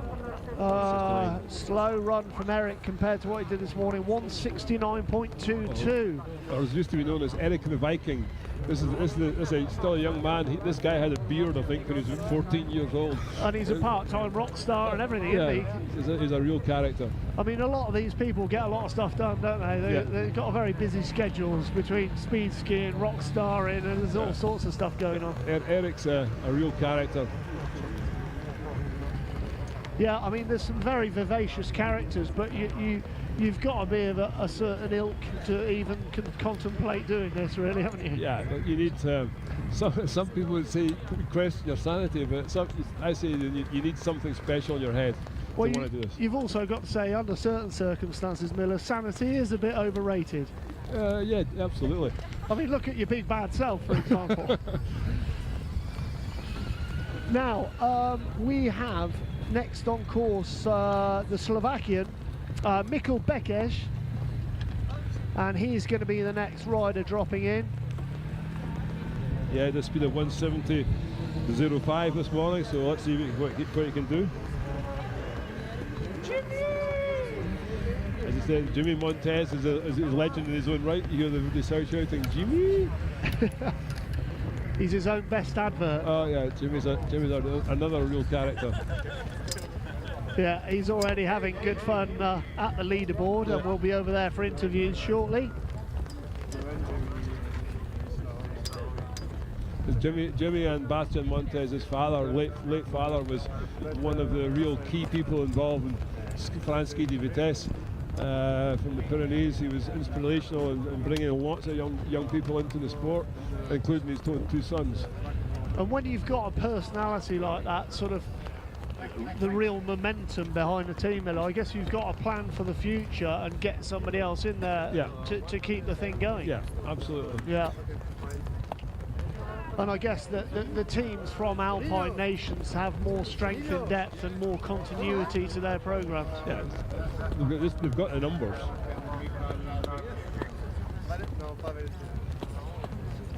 Also, their father was involved with a junior speed ski cup in France called the Quicksilver Challenge. Yeah. So children from ages of 12 to 16 are going around France racing in small tracks, which brings, you see the size of the French team they've got here. Yeah. That's partly because of the Quicksilver Challenge. And it's very interesting at what ages people start in different countries, and some countries more risk averse, would you say, with the youth? Yeah, in France they're starting at 12 years old. Yeah. And at 16 some of these children are racing at 150 kilometres an hour in these races in the Quicksilver Challenge. Yeah. I mean, it's very impressive, isn't it, that there are people prepared to coach children of that age, and also that there are parents prepared to put the faith in the coaches to actually train them to do stuff. a wee delay. Maybe the wind up there's a little bit windy at the moment. So. Yeah, I mean the flags are a pretty good indicator. Yeah. We said that at the jury meeting, if we have to hold for a few minutes because of the wind, then we'll hold. Yeah, I mean the safety of the competitors is always the overriding factor, obviously. It's absolutely paramount. Yeah. And you know, we're not talking about walking along the high street. This is by definition more dangerous than a lot of other sports you can do. And you get occasionally highlights of that fact, such as yesterday, and unfortunately accidents do happen. Yeah. But needless to say, the organisers, the FIS, the course controller, everybody limits those dangers as much as possible. Any high-speed sport has its inherent dangers. All you can do is try and minimise them the best you can. But if you're basically almost naked with the suits we're wearing, and you hit the ground at 110 miles an hour, 170 clicks, it's going to hurt. Yeah, there's no question. Well, I was going to say, Miller, you know, as a former racer yourself, a former speed skier yourself, what you know, like you say, you've basically got a latex layer between you and the snow. I mean, it must be pretty painful when you fall. Yeah, I've had the misfortune of meeting the snow on an unplanned journey. It can hurt, you know. You get burnt. The friction off the snow burns your suit, burns through your suit, burns into your skin.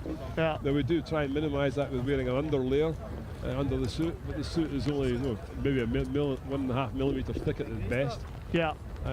We have proper approved back protectors. Some people maybe wear like shorts with padding in them to try and protect the hips in the event of a fall. But you know, it's like a motorcycle racing. Most people who crash here, will get up. You're just unfortunate if you don't. On the screen at the moment, Miller, we've got a replay of Daniel Raab. These are the 3 best so far, the 3 fastest so far. So that's the Austrian Daniel Raab on screen. We've just got for you viewers watching, we've got a bit of a hiatus while we wait for conditions to get back to us being able to send the next athlete down. So we're just doing the top 3 at the moment, and this is Emilio Giacomelli, the Italian, who currently stands in 2nd place with how many have we got left to go? 13 more skiers to come down the hill. There's a great shot sideways on that really allows you to appreciate. Look at this shot here, you see how the legs are working. Yeah. There's an awful lot more going on than just hanging on. If you look at the skis are all over the place. They're railing, they're moving, they're getting bumped about, even though the track is really, really smooth. And Jimmy Montez going down there, who's currently leading. But it's like they say in boxing, Miller, you know, that most of your energy is taken up keeping you balanced. Yeah, and when you're going along at these sort of speeds, it's a nightmare, isn't it? Yeah, balance is really, really important. Some people's position might look a little bit back, others maybe a little bit front, but balance is important. That's good. We've got Jan Farrell joining us, and he's been down on his 2nd run. Come in, Jan.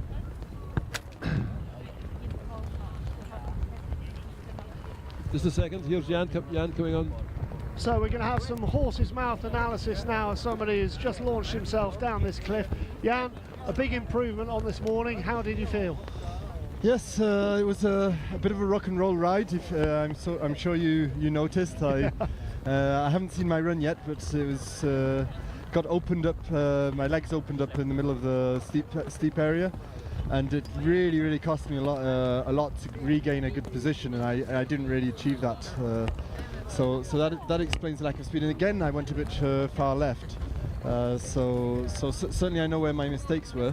Here you go, Jan, you're on screen now. This is Jan Farrell's run just now, the 2nd run of the day. That's not bad, but there you can see my legs start creeping. Oh, yeah. Yep, and that's not fast. So yeah, again I get moved over to the left. So Not as bad as the previous run, but pretty much the same problem. Too wide at the end of the steep part, and I was fighting back into position.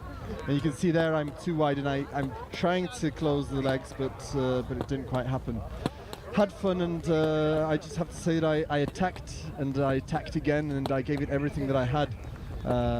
Just the mistake, the ski that I caught in the middle of the steep part, I didn't manage to recover that. So obviously I'm not satisfied with the result, but I am satisfied with the effort. I gave it 100%. Yeah, I mean, that's all you can do. As we've been saying all day, once you're on track, it's a case of adapt and overcome, and the problems you have on your run down the hill, you have to deal with at the time.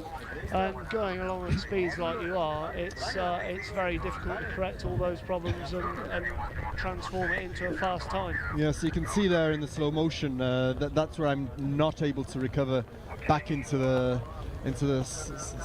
flat skis, and I was fighting. I was trying to do everything possible, but yeah, it was too late. Once I got into a bad position, I was not able to recover it.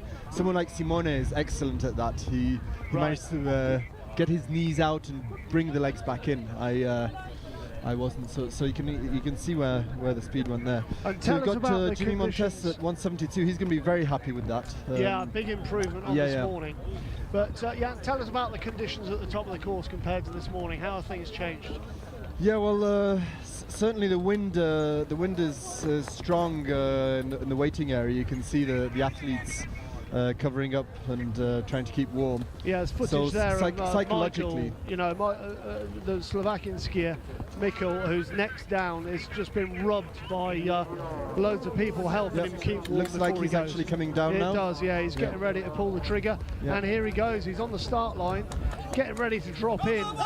This is competition resuming. Mikkel Bekes is on course right now for Slovakia. Nice start. Moving around a bit. Nice line straight in the middle, a bit high. So he skied 170.85 this morning, and an improvement on that, 171.37. Yes, he's going to be happy with that. But like you say, Jan, he had a very good start there, and he's managed to transform that. He's a strong skier. I mean, you can see the mistakes. That cost him a lot of speed, so if that hadn't happened to him, he'd be 2 or 3 Ks faster. Yeah, on course now, Casper Brostrand, who's another one of our home country skiers. Bit of a too wobble far there. left, yes.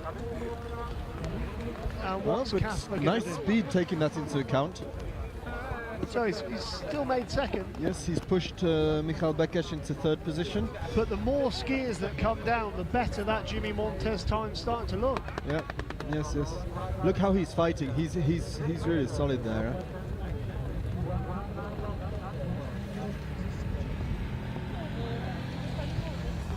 Yeah, we've got Juan Carlos at the top now. Yes, he's actually from my ski club. He started speed skiing because of me or due to my persistence, I think. He's amazing, talented alpine racer, and we're happy to have him here representing Spain. He's from Club Amistad. I hope a lot of people from our club are watching, and he's had some very good results. He was 8th provisionally yesterday, and he can give us a nice surprise in this run. So let's hope he can stay solid and concentrate on this run and do what he's capable of. And here he is, dropping in right now. Pretty eclectic kind of guy. His beard comes off if he does really well today, I believe, because he threatened to shave his beard off if he gets on the podium, I think. A bit to left, not bad. 170.05, so provisionally 6th. That's 2 Ks off. He's capable of better than that. His start was maybe not energetic enough, and you can see there he's quite wide, railing a bit, but he is fighting. You can see he's wanting the speed. Now we've got Reto coming down next, our Swiss speed skier, Reto Eigenmann, who's on course right now. Reto is very good when it's quite flat. And he's got a very narrow stance normally. Here he gets knocked around a bit. Yeah, he certainly did just that. 168.03. He's not going to be happy with that result. That's slower than me, and he's been beating me this season. You can see how wide he is there, and he got lifted up. And yeah, I mean he's 4k an hour slower than he was. oh this wow, morning. he got opened up a lot. Yes, Had a pretty big moment towards the bottom there, didn't he? Okay, next up is Mats Abramson, and he's Swedish. He's a strong skier. Nice line, nice in the middle. 71.30. So the Swedes all managed to choose a very good line, especially the top guys. And yeah, you can see he's pushing hard, and one of the flattest skis I've seen down here up till now. And Miller was saying earlier, obviously the Swedes benefiting hugely from local knowledge here, and they train a lot on this track, so it's a huge boon for them to be here racing, and they get an extra edge. But of course that goes for other skiers on different pistes, so good on him for using his local knowledge. Now next up is Simon Leitner. A bit of a disappointment for him this morning, but he can correct all those problems now. He's on course. He's charged. He's got a bit of a wobble there in the middle. But it's good enough to get him to the top of the heat. Yep, provisionally first. He's going to be very happy with that.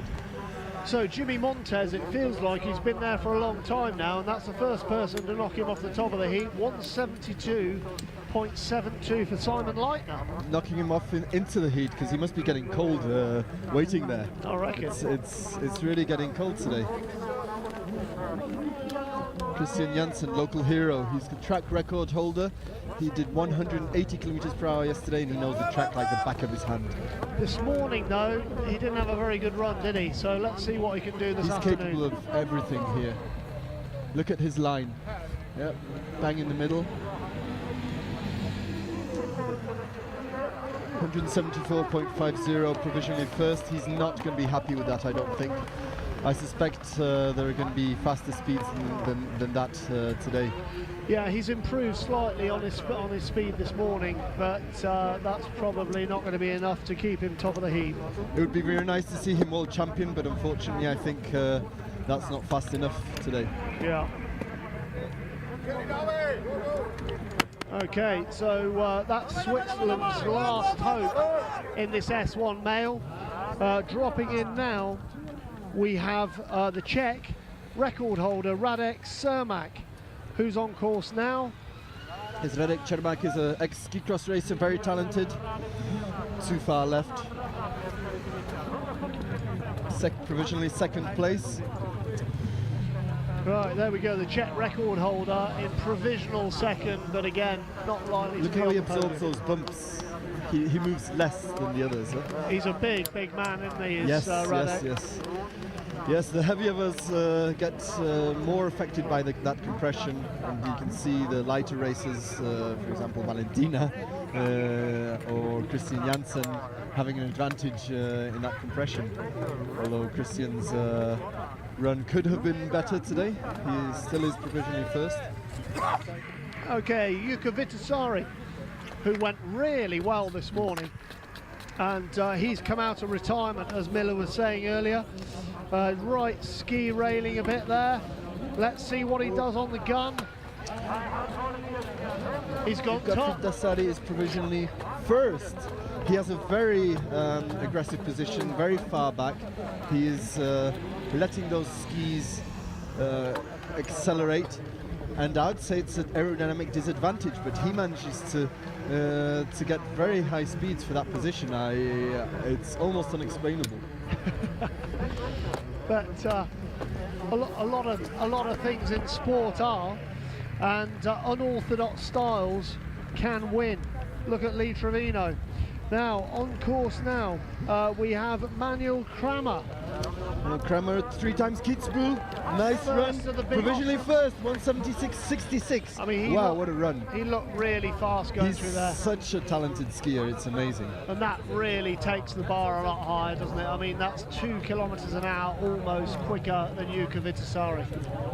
Look, he's a fighter. Huh? Look how flat his skis are in the timing and how close together. That explains the speed. That could be a very, very, very fast speed. And his Austrian compatriot Klaus Schrotterhammer on course now. Again, very reassured after the first run this morning. Wow, What's Klaus done? second, 176.03. So he's about half a kilometre an hour behind his countryman Manuel Kramer at the moment.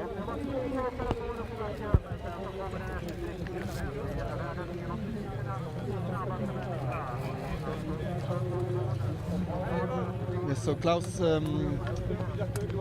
had a pretty good run, but you can see how he was compressed. And there we've got Ivan. Here we go, one of the Italian brothers, third this morning, Ivan Origoni, 175.64 nice line this straight morning. in the middle. We reckon middle is the fastest.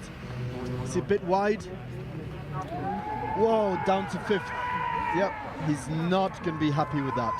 He is going to be one angry Italian today. I would not go close to him today. He doesn't cope well with disappointment, does he? No, not at all. He's a fighter. He's a. That's how they are. Yeah. Yep. So we've got next down is Bastian Montes, and after that run, I'm going to pass you over to Miller Reed to take you down through Simone Origone's run. Alors, soyez solidaires les Français, chantez fort. Bastien, allez Bastien. Bastien Montes. Nice and tight, really narrow, bit to the left. And provisionally first, 176.93, so he's guaranteed at least 2nd position. He now has a medal.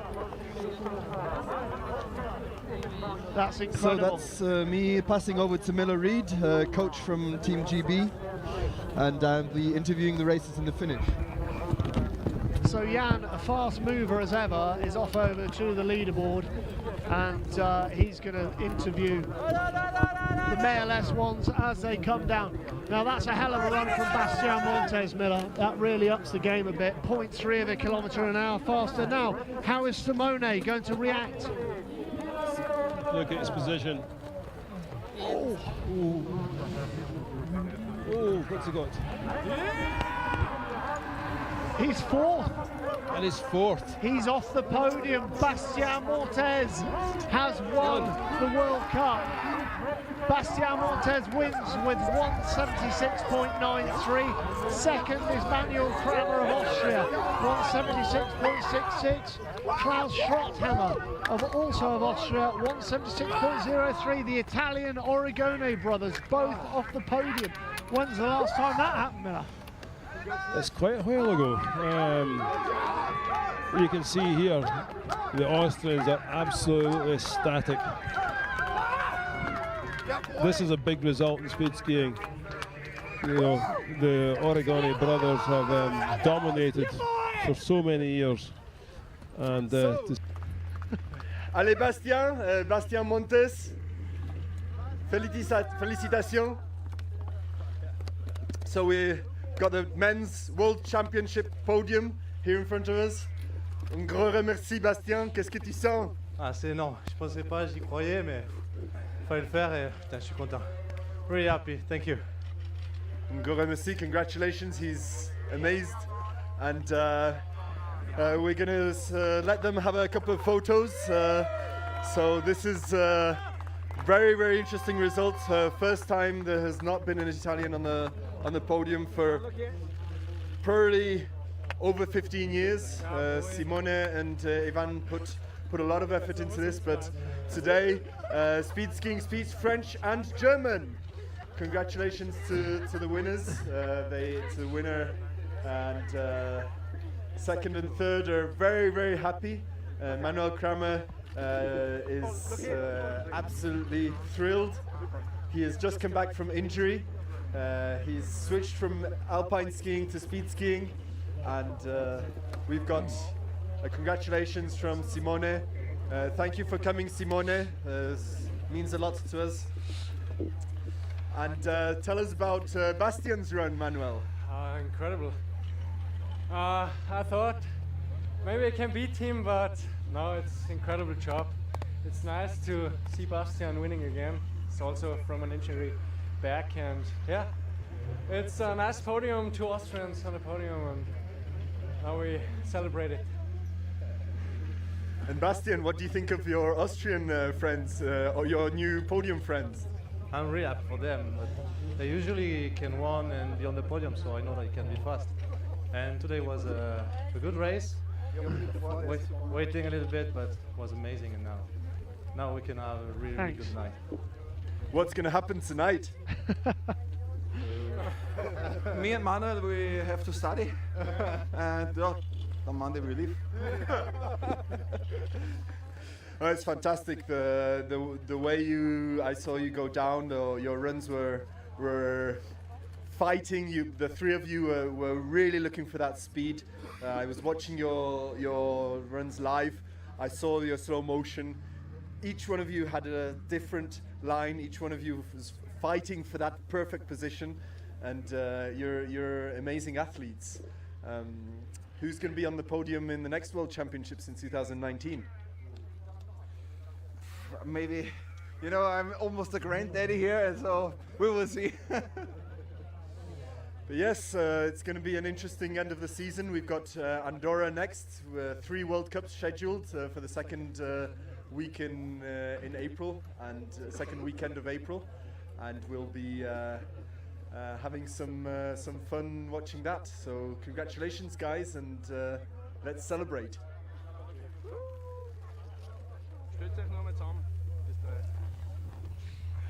So there we have Jan in interview with the 3 guys on the podium.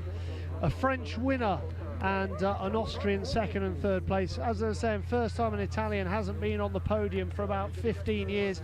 It's a big moment in speed skiing and unseen for a long time. We're going to have the flower ceremony, the prize giving ceremony very shortly. More interviews from Valentine and from Jan over there at the leaderboard.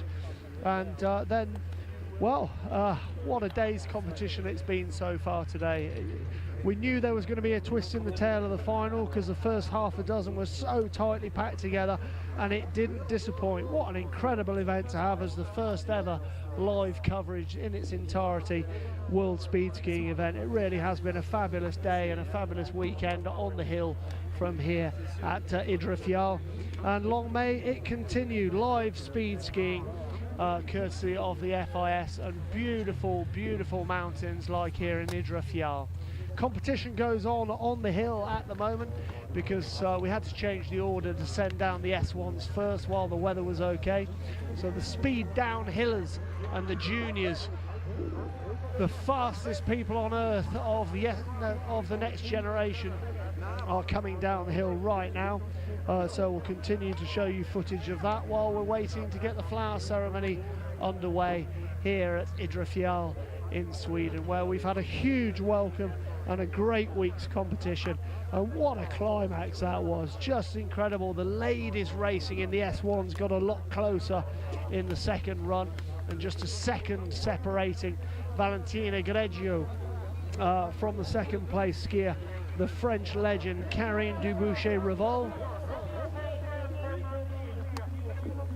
And in the men's, well, what a grandstand finish. Bastien Montes holding his nerve ahead of the 2 Austrians.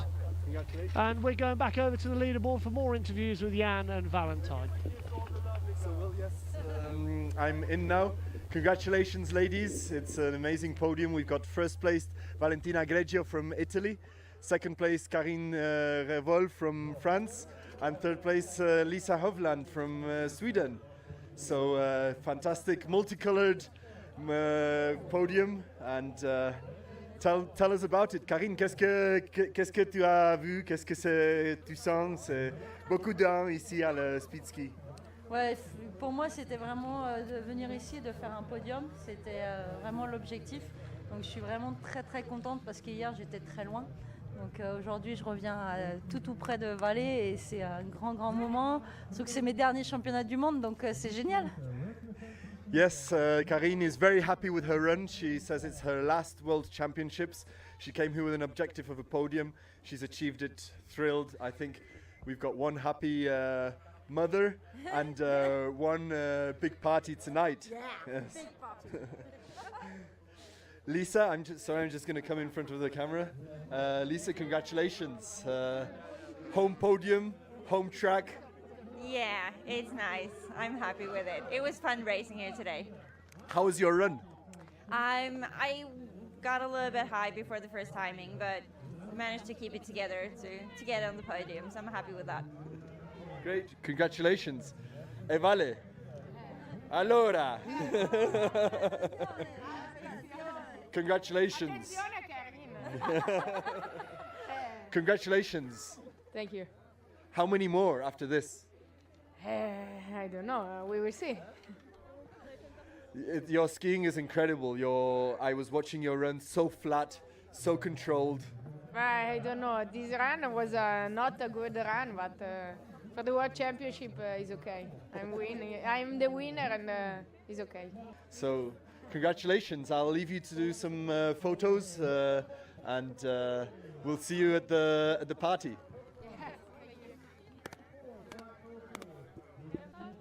So yes, this is some happy girls. I'll leave you with them and switch over to Will. Yeah, thanks very much, Jan. And like you say, 3 very happy ladies there, and rightly so. We're going to show you the top 3 runs now of those 3 ladies in reverse order. And in third place there was Lisa Hovland-Uden. And here she goes. Like she said, she got a bit high towards the start of the timed area, but she'd done really well up to there. And therefore, you know, the scores on the doors don't lie. She got the speed and she managed to do a run of 169.18. And then, of course, the French legend, Karine Dubuchet-Revol. And what a character she is. And when Jan said that she was going to party hard tonight, she certainly didn't deny it in any terms whatsoever. Félicitations à la Française que vous êtes en train de voir rediffuser son deuxième run de cet après-midi. Karine Dubuchet-Revol dans sa dernière saison, vingtaine de saisons de ski de vitesse pour elle. Et elle a fait 2e sur le podium aujourd'hui. Alors félicitations à elle. Et voici la vainqueur de ce course aujourd'hui, Valentina Greggio. Here's her run, her second run of the day today. Now things got a lot closer in the second run. Valentina was a bit slow, had a couple of problems as she was explaining in an interview with Jan there.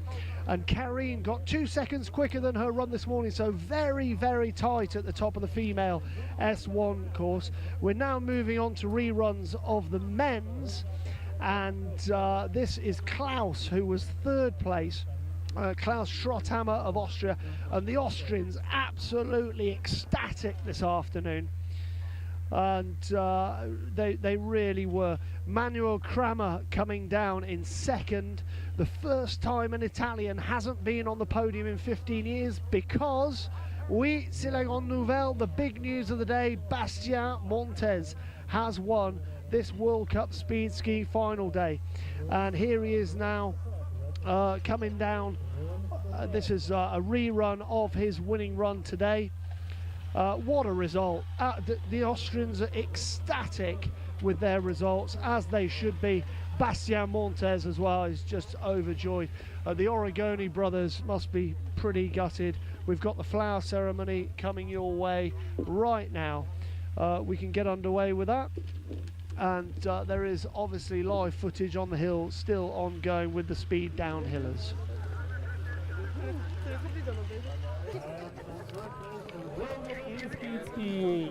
Valentina Greggio of Italy.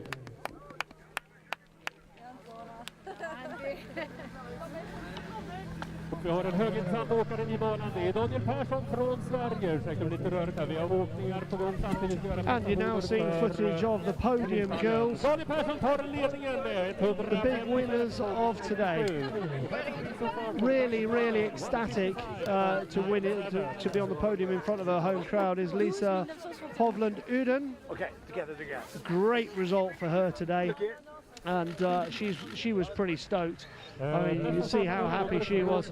Karine Dubouché-Revol, well, incredible for her 20th season in sport, bouncing around like Tigger. She's so happy. And Valentina Gadeggio has been incredible all week and just kept that going today. A great result for her too.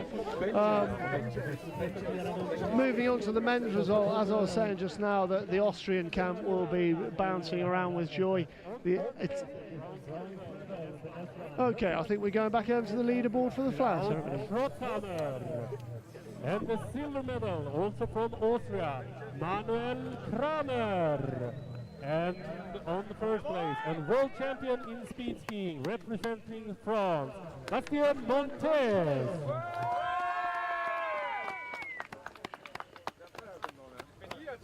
Raskt vidare, vi har Lars Beskov på väg ner för chocken. Han får en hastighet här på 155,19. Lars Beskov from Sweden.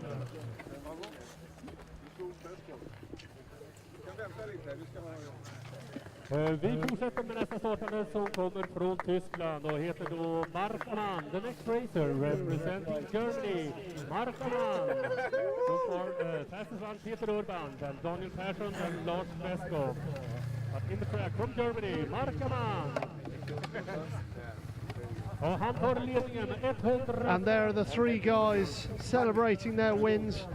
Bastien in the middle, the French skier, and the two Austrians either side of him. Manuel, who's done a great job today. What a great place for him. And also Klaus, the other side, the two Austrians. That's the end of our coverage for today. Thank you very much for joining us for the final of the World Speed Skis Championships from here in Idre, Sweden. And we'll catch you again for another broadcast soon. Have a great day. Ball ski! Put your hands up in the air.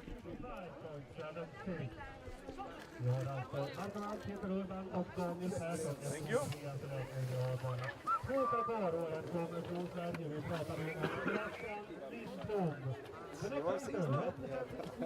Looks like you. I wasn't expecting it, so it was just in Canada to train and to be back. Yeah, but that's all.